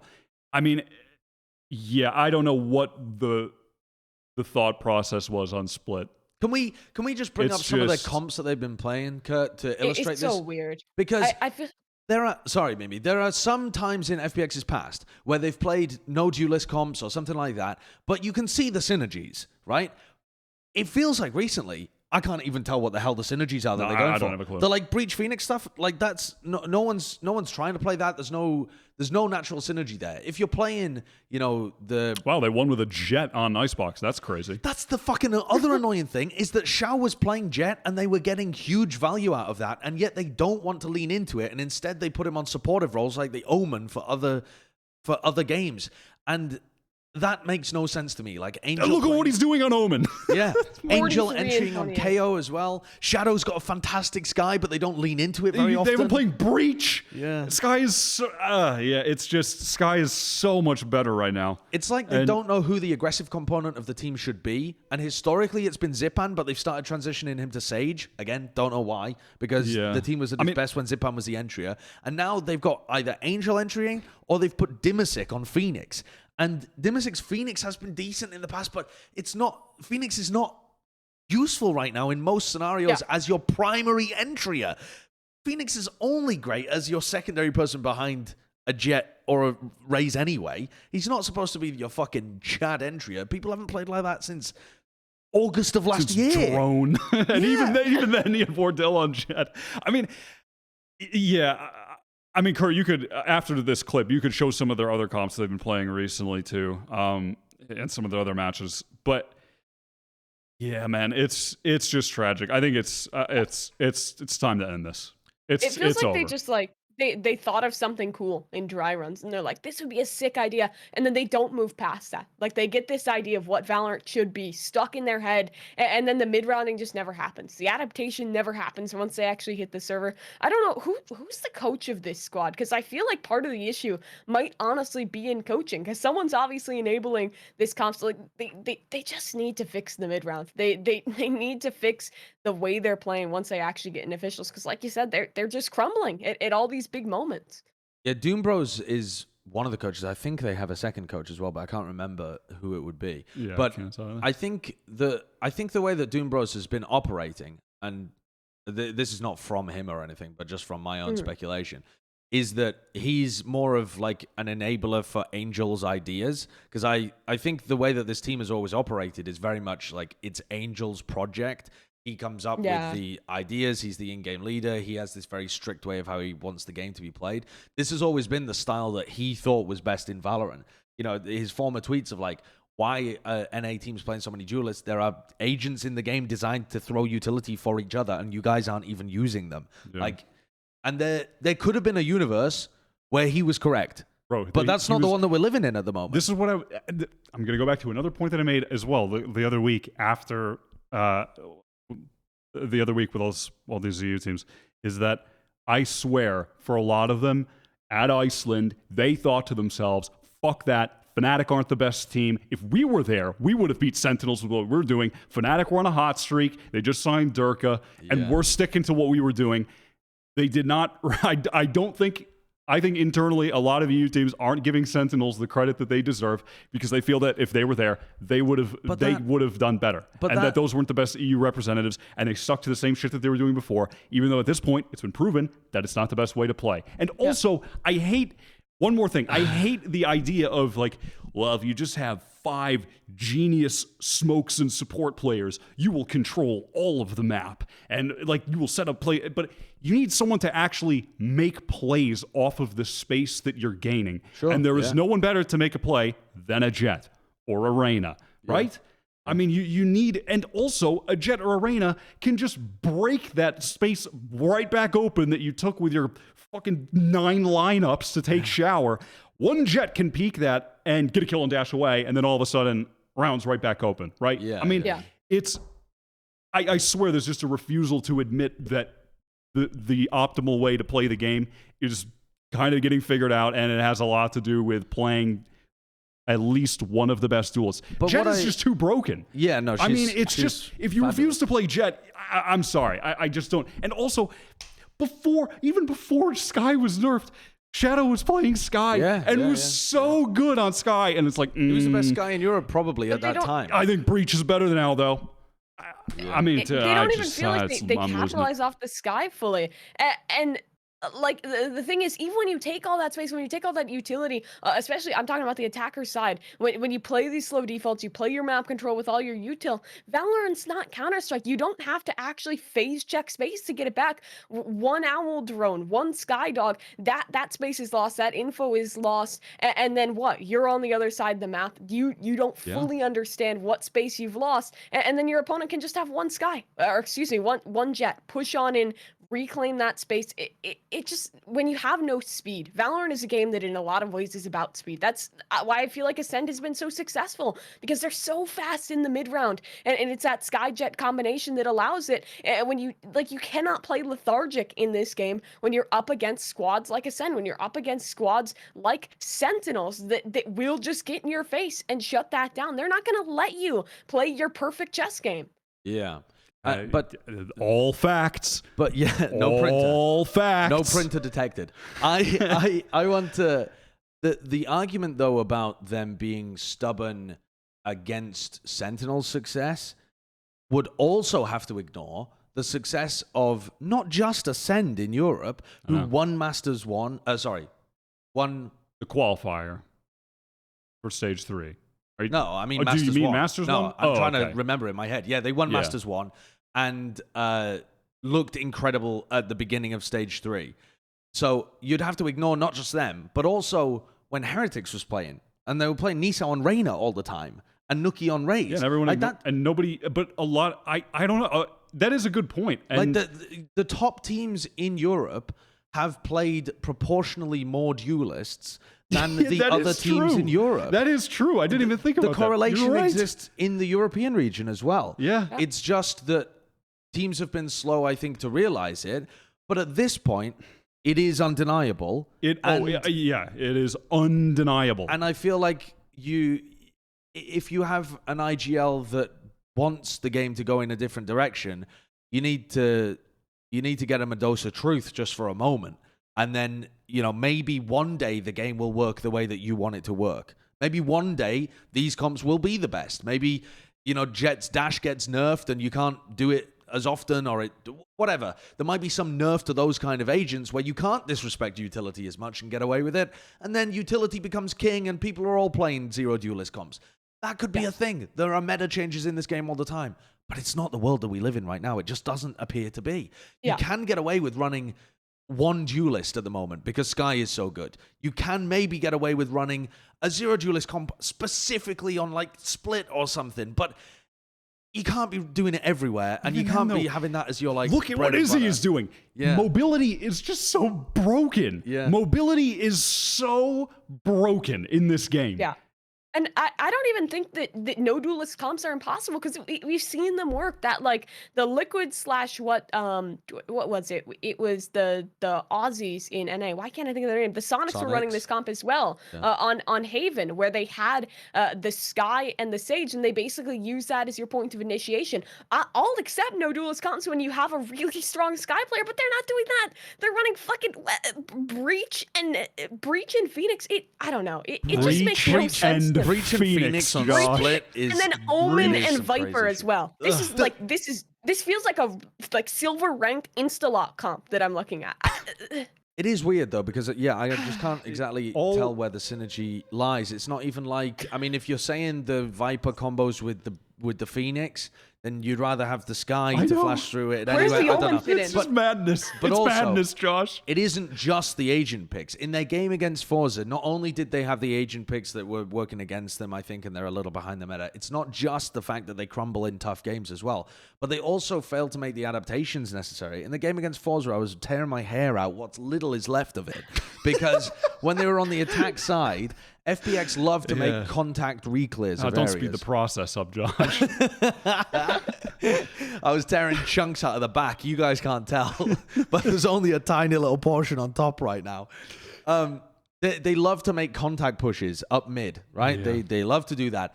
They were just contacting everyone on the map, and they were all dying. I mean, they were all dying to like little trap plays.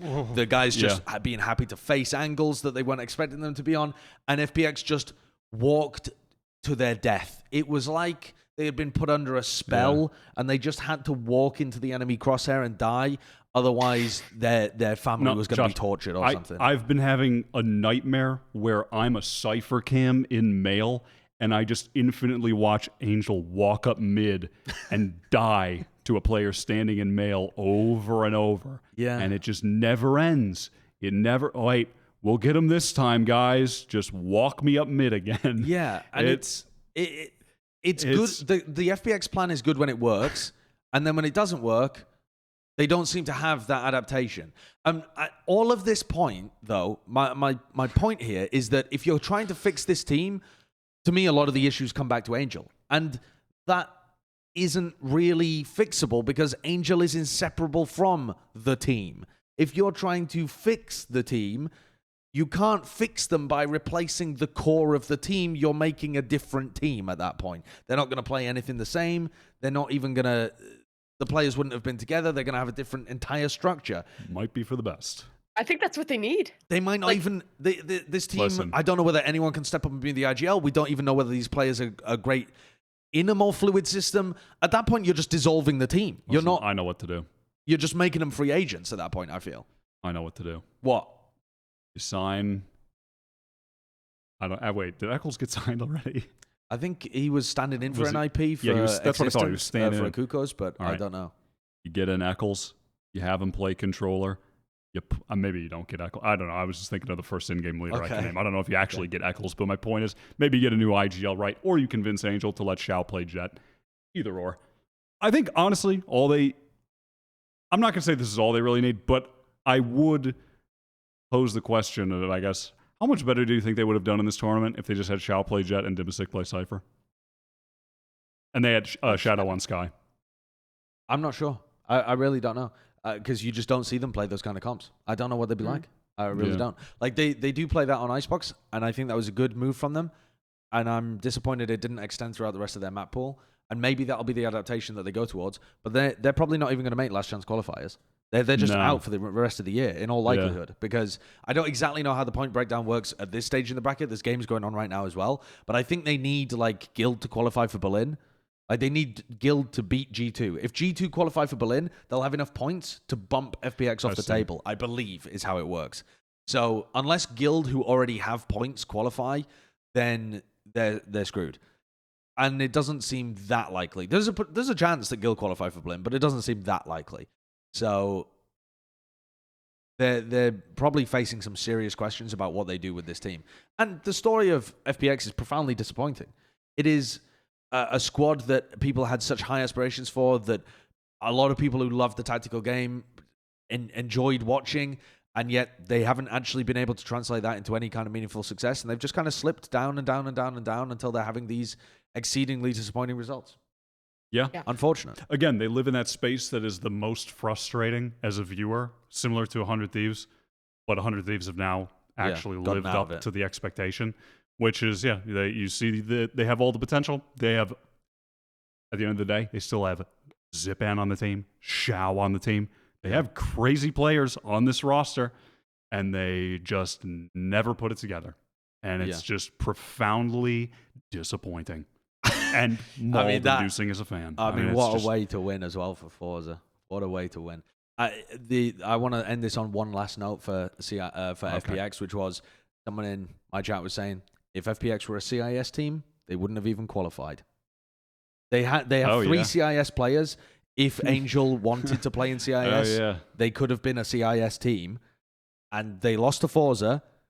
Na'Vi and Gambit were both better than Forza. They probably wouldn't have even qualified through CIS. Yeah. I mean, that's wild. That is absolutely madness. All right, let's move on, though. Let's talk about Liquid for a moment, because, again, a lot of people are really interested in Liquid. I had Dapper in my chat last night, and he was like, do you think Liquid's going to be able to make it? I think a lot of people love Scream, big household name. They saw Liquid play at Reykjavik. They're expecting Liquid to go on some kind of crazy lower bracket run. They've done it in the past as well. They won the prior EMEA qualifier. I don't know what the score of the game is. Okay, they 2-0'd Forza. They 2-0'd them. Okay. That's an expected result, though. I would have. I don't know whether I don't think it's expected for them to destroy them. Okay, 13-7 and 13-10. All right, so. God, nothing makes me happier than seeing Europeans playing duelists. Scream Reyna. Scream on Reyna. No, look. Scream is on Reyna. Top fragging. Yampy on Jett. What do we have in blind? Scream is on Sage. I'm okay with Scream on Sage. I like him on Sage because I like when Soulcast is playing Raze. Yeah. When Soulcast is playing Raze, he's got a lot of gusto. You know what I mean? Yeah, I fucking hate the non-Sova, non-Sky comp on Bind. Wait, did they not have a Sova in the Sky? No, because they don't have anyone that plays them other than Soulcast, and Soulcast has to play Raze for them. So that comp is fundamentally flawed, but that is just the story of Liquid as well, is that they don't have a Sova player. So I didn't even notice that. They're just kind of fucked anyway. But they make up for it because Scream is good on Sage. All good. But we don't need info. Can Liquid make a lower bracket run? They'd have to beat Gambit here. I think that's the last team in their way, right? If they beat Gambit, they're in the top 4. Yeah, that's a match for a spot. What are their chances tomorrow of being able to do this? I think they're pretty good. Gambit are definitely the favorite. No doubt about that. But I believe in the Team Liquid intangible. Okay. Which is just that the brute force lower bracket run. They always seem to just win when it matters. They start the tournament apart losing from in Reykjavik. Yeah. I mean, apart from that, they lost when it mattered. but domestically. Domestically, they're always. I feel like at this point, I think it's kind of safe to say domestically, maybe they've earned it as well. But they are. I feel like they end up being underrated, or it's that like they're not rated very highly, but they always exceed teams that have more hype. Yeah, you know. Yeah. Because I mean, FPX did qualify ahead of them. That's what I mean. Liquid absolutely overperformed them here. Yeah. Who else? I mean, Guild qualified ahead of them. Liquid might overperform Guild. That's very possible. Yeah. They haven't at this point, but they might. So, yeah. I am definitely one of those people that underrates Liquid. I'm not particularly impressed when I watch them. I feel like there's major holes in terms of their roster. I come back repeatedly to what I said when they first made this roster move to bring in Yampy, that they are one move away from being a great team. But I still see so many problems with how they play. And this move to just try and brute force things with either Scream playing the Jett for them or Yampy Jett and Scream playing Reyna or whatever else feels like it's just got a cap because the other guys on the team are not in the best positions. Then you're like, you always have to sacrifice something to pay off the rest of the team when it comes to Liquid's current roster. I don't think they're going to be able to beat Gambit. I don't think they have a deep enough map pool to be able to beat Gambit. But they absolutely could. I would give it probably like a 65 to Gambit, something like that. That's about what I'm feeling as well.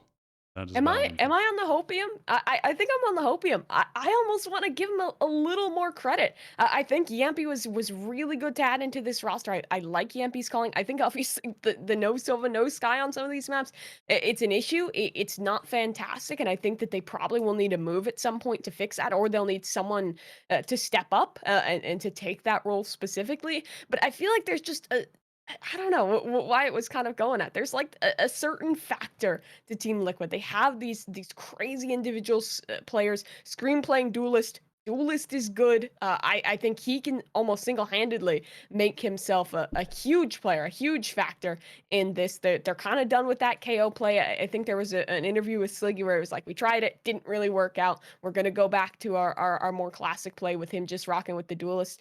I like it. I think the Gambit is really good. I think they've been on the rise, but we've seen them stumble before, and I think there's actually there's a pretty good chance that Liquid could pull something off. Gambit lost to Fnatic last time, which stopped them being able to go to Reykjavik. Yeah. Fnatic on a bit of a heater, but they ended up coming second. Eventually lost to Liquid in that situation. I would say Liquid looked better, significantly better in that qualifier than they do in this one, though. I think Liquid looked better on the come into Reykjavik with their things that they were just fucking pulling out of the lab. Like the Zero Duelist comp that... I understand that there's some cognitive dissonance between us praising the Duelist meta and me saying that Zero Duelist comp was great, but specifically that strategy, they had a great understanding of where they wanted everyone to be placed, and it was so different to what other teams were coming up against that they couldn't crack it when it came to those short-term matches. The thing is, that comp didn't last. It fucking boomed Oxygen, and it beat Fnatic, and no, it didn't beat Fnatic, actually. Ironically. It beat FPX, yeah.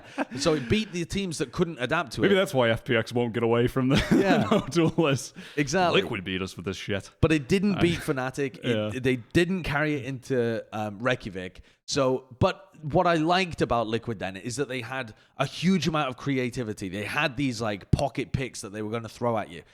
From this tournament so far, I haven't seen the pocket picks. I've just seen the skill of their players trying to drag them through the games. And I think Gambit's got that level of skill. I would be disappointed if Liquid made it to Berlin. I don't think they've got any serious chances of being a good representative for the EMEA region in the same way that a Gambit, an SMB, even after that shocking performance from G2 against SMB, I'd rather see them go to Berlin. I know they're on the opposite sides of the bracket, so they don't actually fight, but in a theoretical world, I'd rather see them go because I just feel like there's more potential there. I struggle to see the potential with this Liquid squad. Yeah, I do too. And that's always been the case. And yet somehow they keep always pull it off. winning. I don't get it. It is so strange. What are we not getting? What are we not getting? They don't even have they don't have one initiator player. But they keep winning. I don't get it. I mean, Soulcast is a fantastic Sky.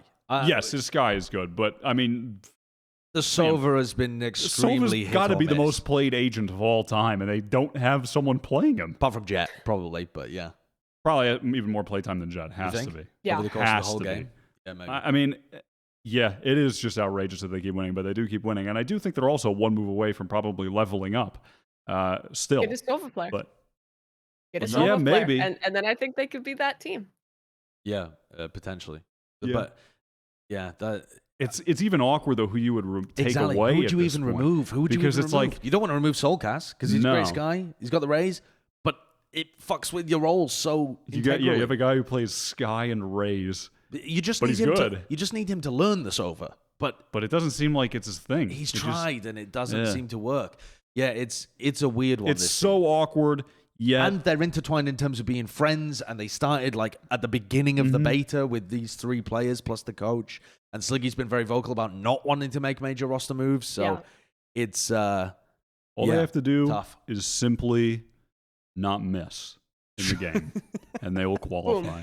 True. True. Genuinely, if they go into that Gambit game and hit him with the don't miss strat, they could win the game with Scream on Reyna. Gambit playing Jett. Whatever, just get them on some good maps where you can just out-aim them and have one of those days. I mean, that is a bit what it feels like to me at this moment, though, genuinely. That is their chance of making it. Sure. Will they be there on the day to winning gun duels? Sure. Yeah. I don't know. I feel like they've shown consistency at that, though. I don't know. I mean, I think I just am on the TL copium. They've disappointed me in other games before. They've disappointed me in this game before. I can see it happening, but if we're just talking strictly on paper, strictly in way of consistency, Gambit, CIS good. Sure, CIS very good. All right then. Well, let's take a look at the actual bracket and say who's going to take the last two spots for Berlin. Because there's some serious games going up that are pretty difficult to predict. I mean, we were just talking about the Liquid Gambit game, which is going to decide one of the other teams from EMEA that heads there. As a reminder, Acend, SuperMassive Blaze, two teams that were already going. I think our initial predictions were Acend, G2. Who the fuck did we have in? Oh, Gambit. Ascend, G2, Gambit, and I believe we had FPX in fourth. No, we didn't. We did. No, we were back and forth in it because I said FPX would lose to Supermassive, would beat Supermassive Blaze in the upper bracket, and then... No, sorry.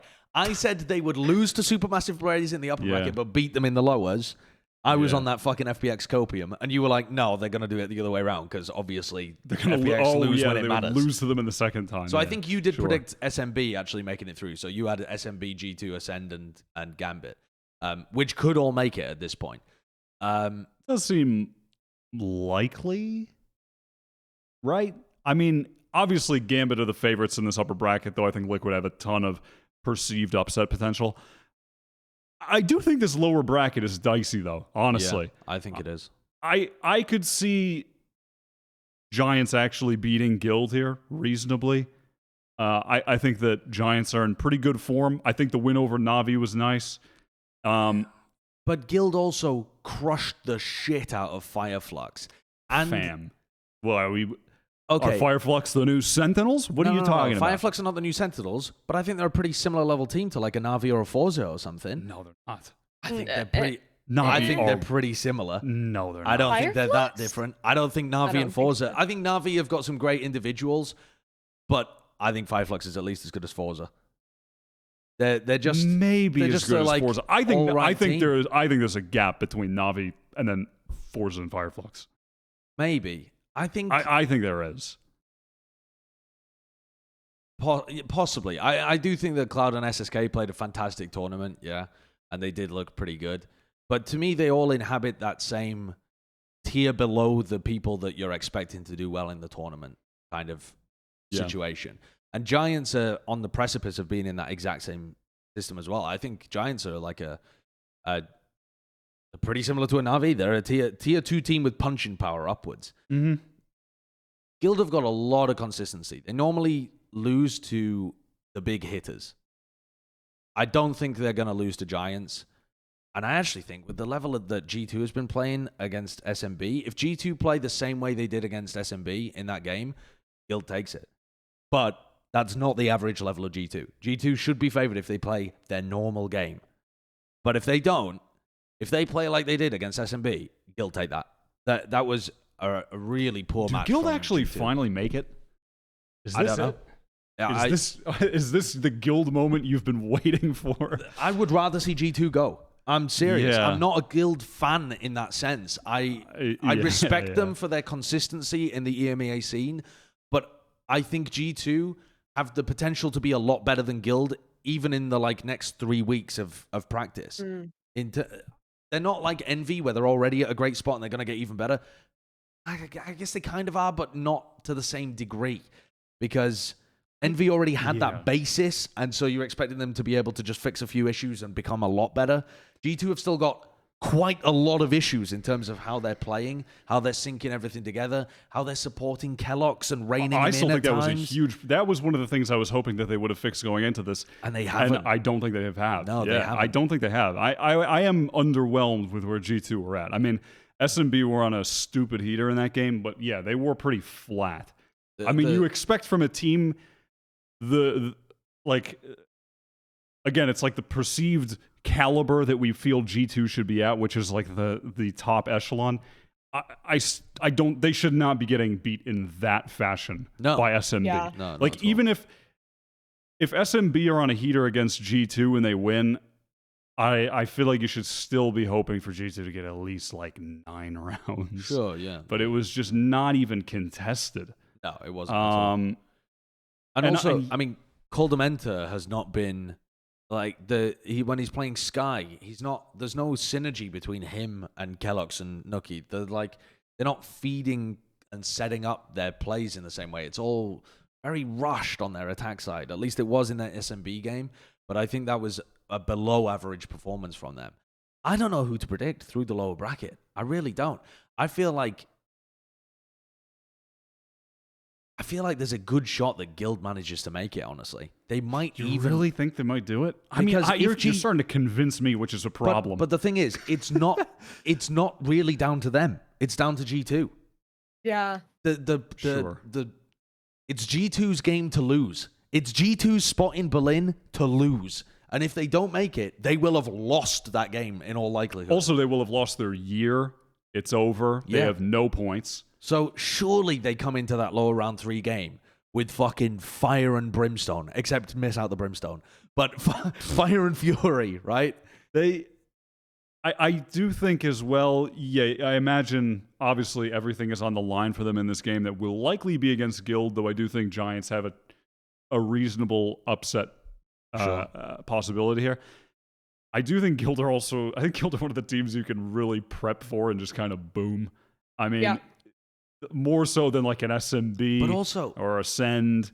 do you think Giants or G2 are those teams that do a lot of prep and alter their play style? I would hope think for this G2 are, game, given they G2 spent will. 20 million on this roster. But I don't And they've think had some time off too. Like they've had a while to prep for this game. They get to watch it ahead of time. They get don't they get like a whole day in between that Guild Giants game Yes. and this one? Yeah, yeah. Also, If they're not prepping, if they're not putting in all that time behind the scenes, they're trolling. Like they better fucking do it. This is the most important game for G2. It is, and I understand all of that, but there's such a new roster that I think they have their own stuff to fix before they can start prepping against their opponents and counter-stratting heavily and that kind of stuff. I think you've got to focus on yourself before I think you can have both. Yeah, I don't know, man. They have coaching staff as well. Someone's got. I mean, yeah, it's not even.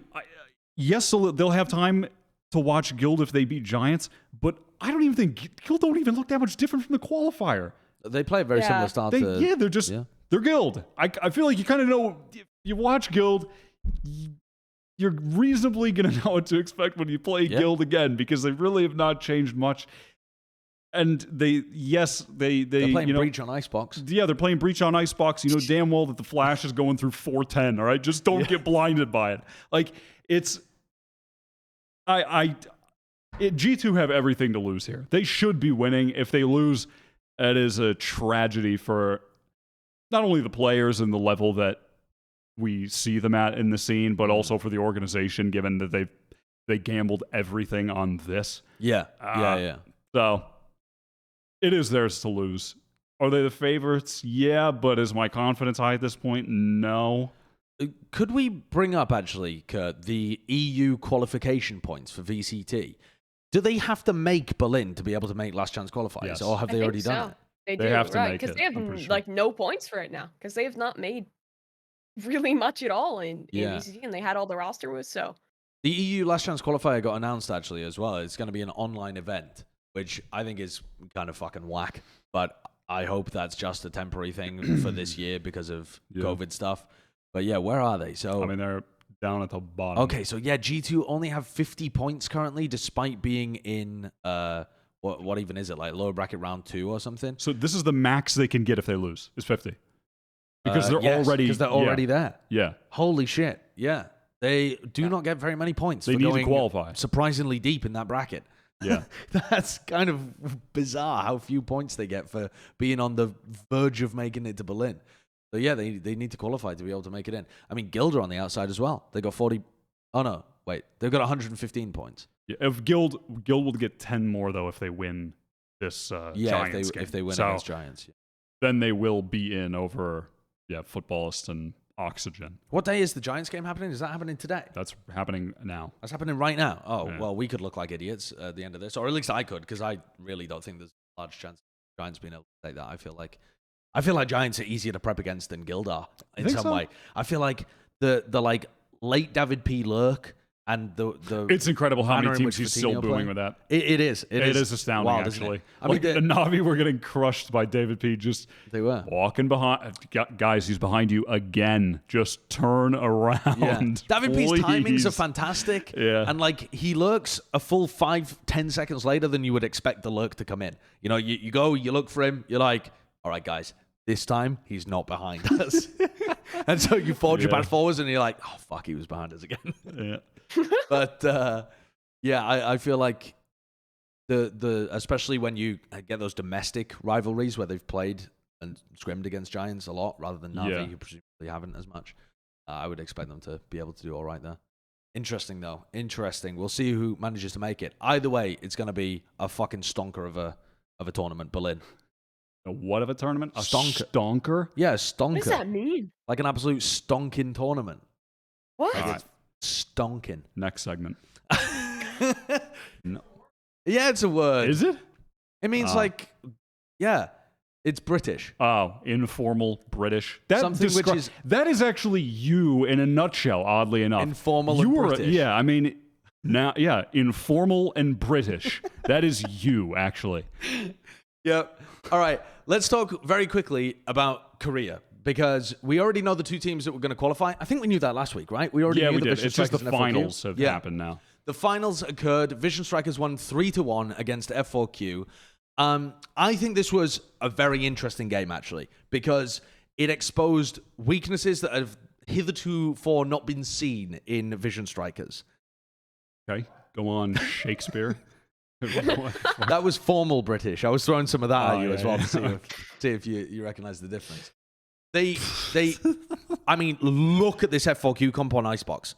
Yeah, I get it off the screen. Tell me. Save my eyes. I mean, Bunny on Jett, never before seen. And then Zunba playing Astra without a Viper, without a Sage. I've never seen a team play Icebox without a Viper or a Sage, but yeah, it didn't well. Didn't go well, did it? No, it did didn't. Not go well. No, it didn't. But 13-1. Immediately, the next map on Split, Vision Strikers' defense just got nothing done. Like, they had a couple of set plays with the Breach and the Astra to try and take B main control, but they didn't have anyone really facing off it. They got a kill by comboing a Suck and a Aftershock. Yeah. And they killed a guy in B main. Cool. It was cool, but that was about the only thing they did on the defense the entire time. The rest of it was just them giving up territory, sitting passively, and then getting executed on by F4Q and losing. Esperanza had a great game, but this, I think, was the first time where, by the way, Vision Strikers have never banned Bind, so this, have never banned Split. So this is not their permaban map or anything like that. This is just them being exposed for the first time and losing a map since adding these players to their roster. And I think it just showcased a little bit of what happened, especially when they were playing against a Sage. They did attempt to get aggressive a couple of times, and especially on retakes, and the Sage slows just crippled their coordination. And they ended up not really being able to follow up off Stack's flashes, and it looked pretty tragic. Yeah. I think that what F4Q exposed a little bit about this Vision Strikers roster. Now, this Vision Strikers team is still, in all regards, just a level above F4Q. It was kind of inevitable that they were going to win this, right? But I think what this may have previewed, unless rectified before Berlin, unless they're able to fix it, is that Vision Strikers sometimes a bit too hasty with the decision-making when they're under a bit of pressure. And F4Q did put them under pressure in how they're a bit of a chaotic team, especially with their duelists, how aggressively they'll play on some of the rounds. And I think you saw this on all the maps, despite Vision Strikers having won the other maps far more convincingly. There were moments where if they were under pressure from an aggressive F4Q play, or F4Q were aggressively taking map control somewhere, they would way too quickly make decisions as to like, okay, let's just hit the site now. Rather than, they don't really seem to have the mid-round ability to slow the game plan down and control the map effectively when they're being pressured. It is a bit like the fucking meme of Vision Strikers go. It feels like mid-round. I actually don't know who's doing the IGLing for this team. Is it Stacks? Has picked it up now? I think it is. I believe it's Stacks. Yeah. So that is He's just like breach flash go. Yeah, that is my one worry right now, and I think that F4Q are a bit more of the like uncontrolled chaotic element.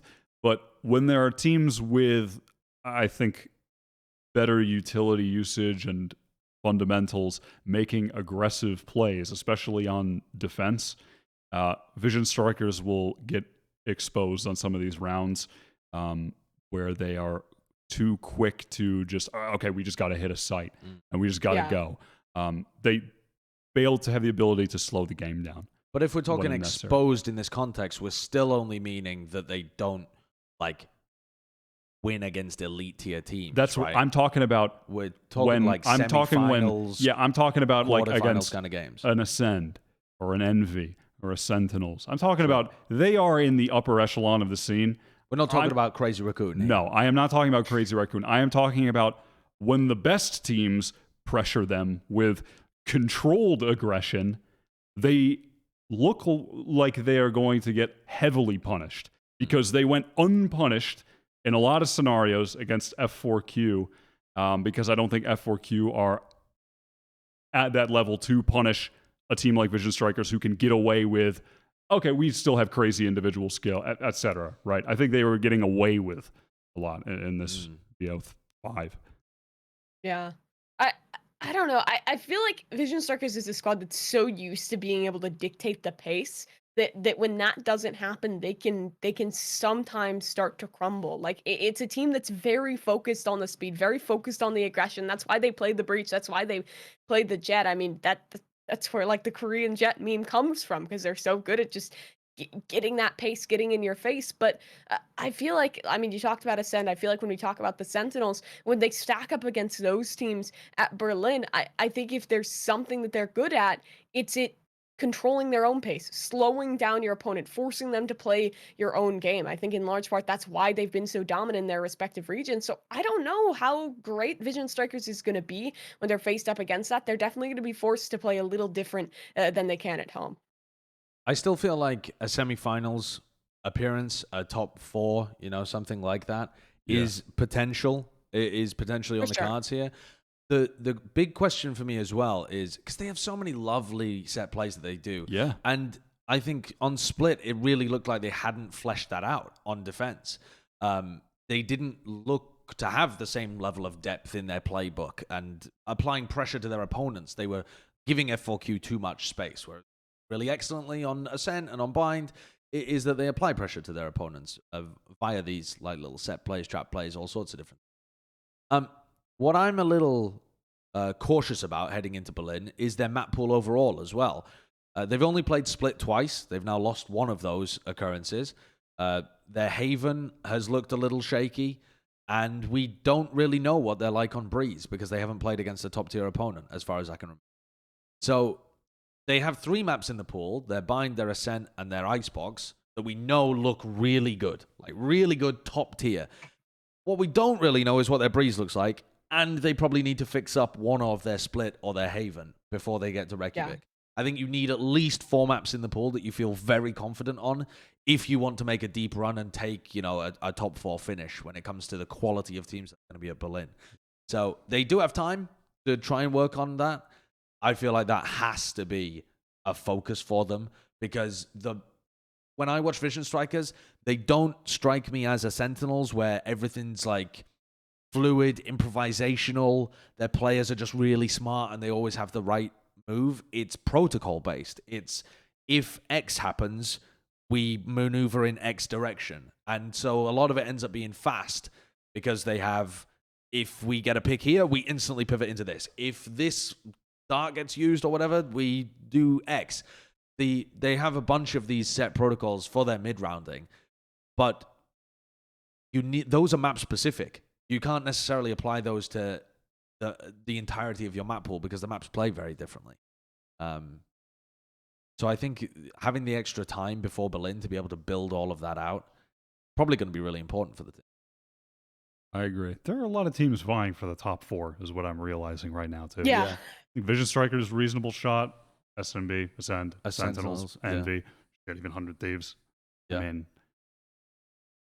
pretty stacked tournament. A very stacked tournament. Pretty stacked tournament. A lot of it's going to come down to the format and how the bracket actually plays out. Is it double elim? Is it single elim? We don't know. There's this kind of assumption that there's going to be a group stage, but I don't even know where that came from. So yeah, it was just assumed there'd be like 4 groups of 4 because it makes sense. It makes sense. I hope we get a group stage. Yeah, I hope so. I'd like to see it as well. 4 groups of 4 GSL style into a single elim bracket. I think that'd be pretty good. Or even into a double elim bracket. Bunny's the most fun player to watch. He is wild, man. Bunny's one of the most fun players to watch in the world. He's literally a bunny. He's named it for a reason. He actually does just bunny hop all over the place, and you feel stupid saying it because his name is Bunny. Yeah. One of the Korean casters was calling him Bunny Bunny, and I don't know why, but I can only assume it's because he's literally a bunny and his name's Bunny. I don't know. Makes sense to me. The other news from this week was unfortunate news coming out from Berlin is that prior to the casting announcements, the talent announcements, DDK put out a tweet saying that he wasn't asked to cast at Berlin. He hasn't been asked to be involved in the broadcast. So he was also not included in the initial announcement for Reykjavik. Right. And then they added him in afterwards. I would speculate that there was something going on there in terms of like whether or not he was going to be included, maybe some negotiation that was still going on or something like that. DDK doesn't wake up for less than 2 mil. That's what it was. Yeah, DDK doesn't particularly strike me as a money-grabbing type, but I don't know. No, I don't know. I'm joking. But yeah, DDK put out this tweet. I think some people might interpret it as being like a bit egotistical, you know, of like, I didn't even get invited. But I think the point is here that he just wants to make it very clear to the community that it was on Riot.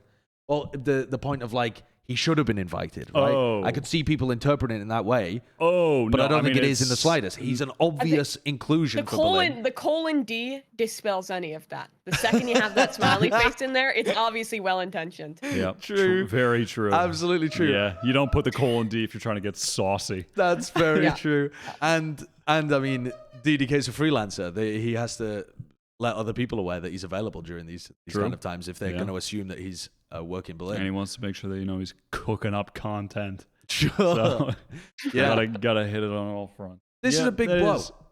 It is unfortunate, given that, I mean, especially, DDK and Sean have just been casting seeding games. They have, yeah. They've been brought in like the fucking heavy hitters to cast the most useless games. Yeah. Like but they are brought in like the heavy hitters because they're the heavy hitters. So it is just so bizarre that they have not been invited for this event because Oh, well, I mean, I guess, maybe Sean, but you would expect that they would want to get the duo since ever. Who doesn't like DDK and Sean? But there's also a scenario where like they reach out to Sean. Sean says, "I have a kid. I can't commit to doing it." And they're like, "Well, fuck it. We don't need DDK if Sean's not there." You know, there's these weird kind of moron decisions that occur during the politics of talent acquisition that I could see a scenario like that happening. But who knows what actually happened? At the end of the day, they just didn't value him as talent, which is absurd. Yes. That is absurd. There has been a mismanaging of talent within the Valorant scene as well. It's always a touchy subject because you don't want to shit on your peers as well if you're a fucking caster within esports as well. But I'm not working in the Valorant scene. And it's not specifically just about like there being bad talent. There isn't. There's a ton of good talent in Valorant as well. And there's a ton of upcoming great talent, of which maybe I think you're one of them as well. But the utilization of that talent, the prioritization for big games, the production value, the way in which they support them on broadcast, it is all lagging a long way behind the viewership. The viewership is like, we are tier 1 esport. The production is not, we are tier 1 esport. And it's not just because of COVID. It's partly because it's a new game and everyone's getting up to speed on it. And that includes production staff, asset creation, that kind of stuff. But there really hasn't been much development in that aspect since, I don't know. I mean, Pop Flash was better produced than any of our future tournaments. It actually had a lot of supplementary content, good, in-person analysis desk, which I know you can't always do, but like even the analysis desk that they've been doing recently for EU or the one held by NSG, the production value is significantly worse than it was for Pop Flash being held during Ignition Series. Like even the in-person events that we're having are lagging a long way behind where the quality should be based on viewership. And it feels like it's a bit of a torturous process at the moment to get it all up to the quality where I feel like it should be. Maybe I'm just a fucking nerd and no one else gives a shit about this, but it's the kind of stuff that I definitely notice. You are the number one production nerd. I mean, you really are. But with it is all very, very reasonable. I mean, I think specifically the one thing you mentioned about the assets. Having more assets for the desk would be lovely. And I'm sure that some of the people on the desk would appreciate it too. Even just simple things like more clips being shown as to the relevant discussion or points that are being made. Like on the EU one as well, it's just like, I don't know. It's a lovely studio and the talent's great, but it's just, where's like the segments? Where's like the, you know what I mean? They started to add some of that. They had a little bit in the pre-show where they had a little wanted poster for FPX. Yeah, I did. Did you see that? Funny. I did see. Yeah, I did see that. But I think when you combine new talent, and especially new talent that thinks they need to get good by being serious rather than get good by being entertaining. That you can definitely get that kind of drier experience, especially if the production staff is also just trying to run a show rather than break the fucking boundaries. But I do think it's cool, especially in EU, that they've integrated more talent this time around too. I don't think all of the talent is great and is going to stick around, but I think some of the talent is great and will stick around. And that's all you can hope for when you introduce a new wave of talent to a new game, is that you find some pieces that work really well and you think are going to be long-term and here for the next year, 2 years, whatever, however long they stick around and they want to be there and the game is successful. So yeah, I like the funny stuff. I like the. I'm a simple-minded viewer. Do the funny stuff. But I like when Zesh does with the FPX wanted, like just little things like that. Sure. Little funny moments, more clips here and there. Show me the clips where the players are doing the things and you talk about it, like the little weatherman style thing. You know what I mean? Sure. Just a little bit more of that. I think it would go a long way. Yeah. Yeah, and I think NA especially is in a weird spot right now because NSG is still building their studio. Like they don't really have a studio that exists right now to have like a dedicated desk, and there's all these issues with COVID and stuff. I'm sure that everyone on the back end wants it to be better, wants this to grow out, but it's just such a weird time because it's a new game, like you mentioned. It's COVID times, like you mentioned, so not everyone that they want to can be flown out. But I think there's a lot of room for improvement, and there's going to be a lot of downtime right now for the regional productions. Right, everyone has until LCQ, so I'm really hoping that we see some improvements in that period, and I think it's definitely possible.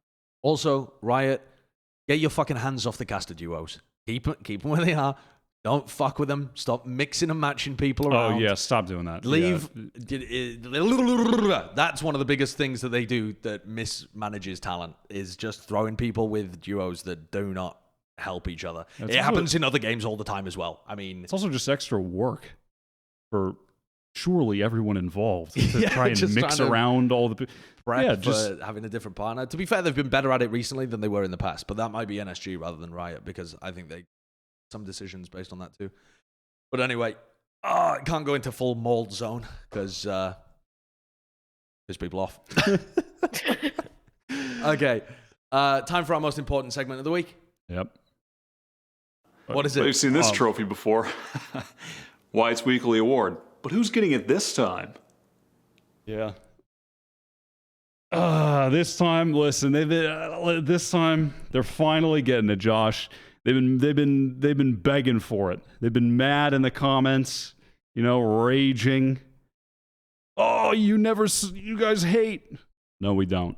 Wait. I don't even know who you're talking about. I'm talking about 100 Thieves. Oh, I'm giving it to 100 Thieves because they've had a frustrating year. Like we've been waiting ages for them to return to the upper echelon of NA, and it finally happened. I think a lot of it is due to just some excellent decisions made in regards to the comps that they're running. I think Ethan on the Sky has been great. Austin is switching over to the Jett and grinding that out, improving his opping and his Jett play has been very important for the team. And I think that overall the team has just made great steps in the right direction. They look like a more confident team. They're a more proactive team.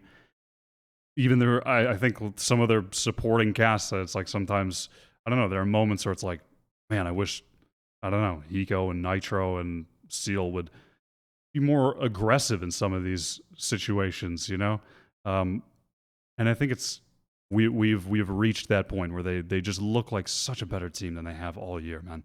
I think they've really improved a number of the issues that they were having.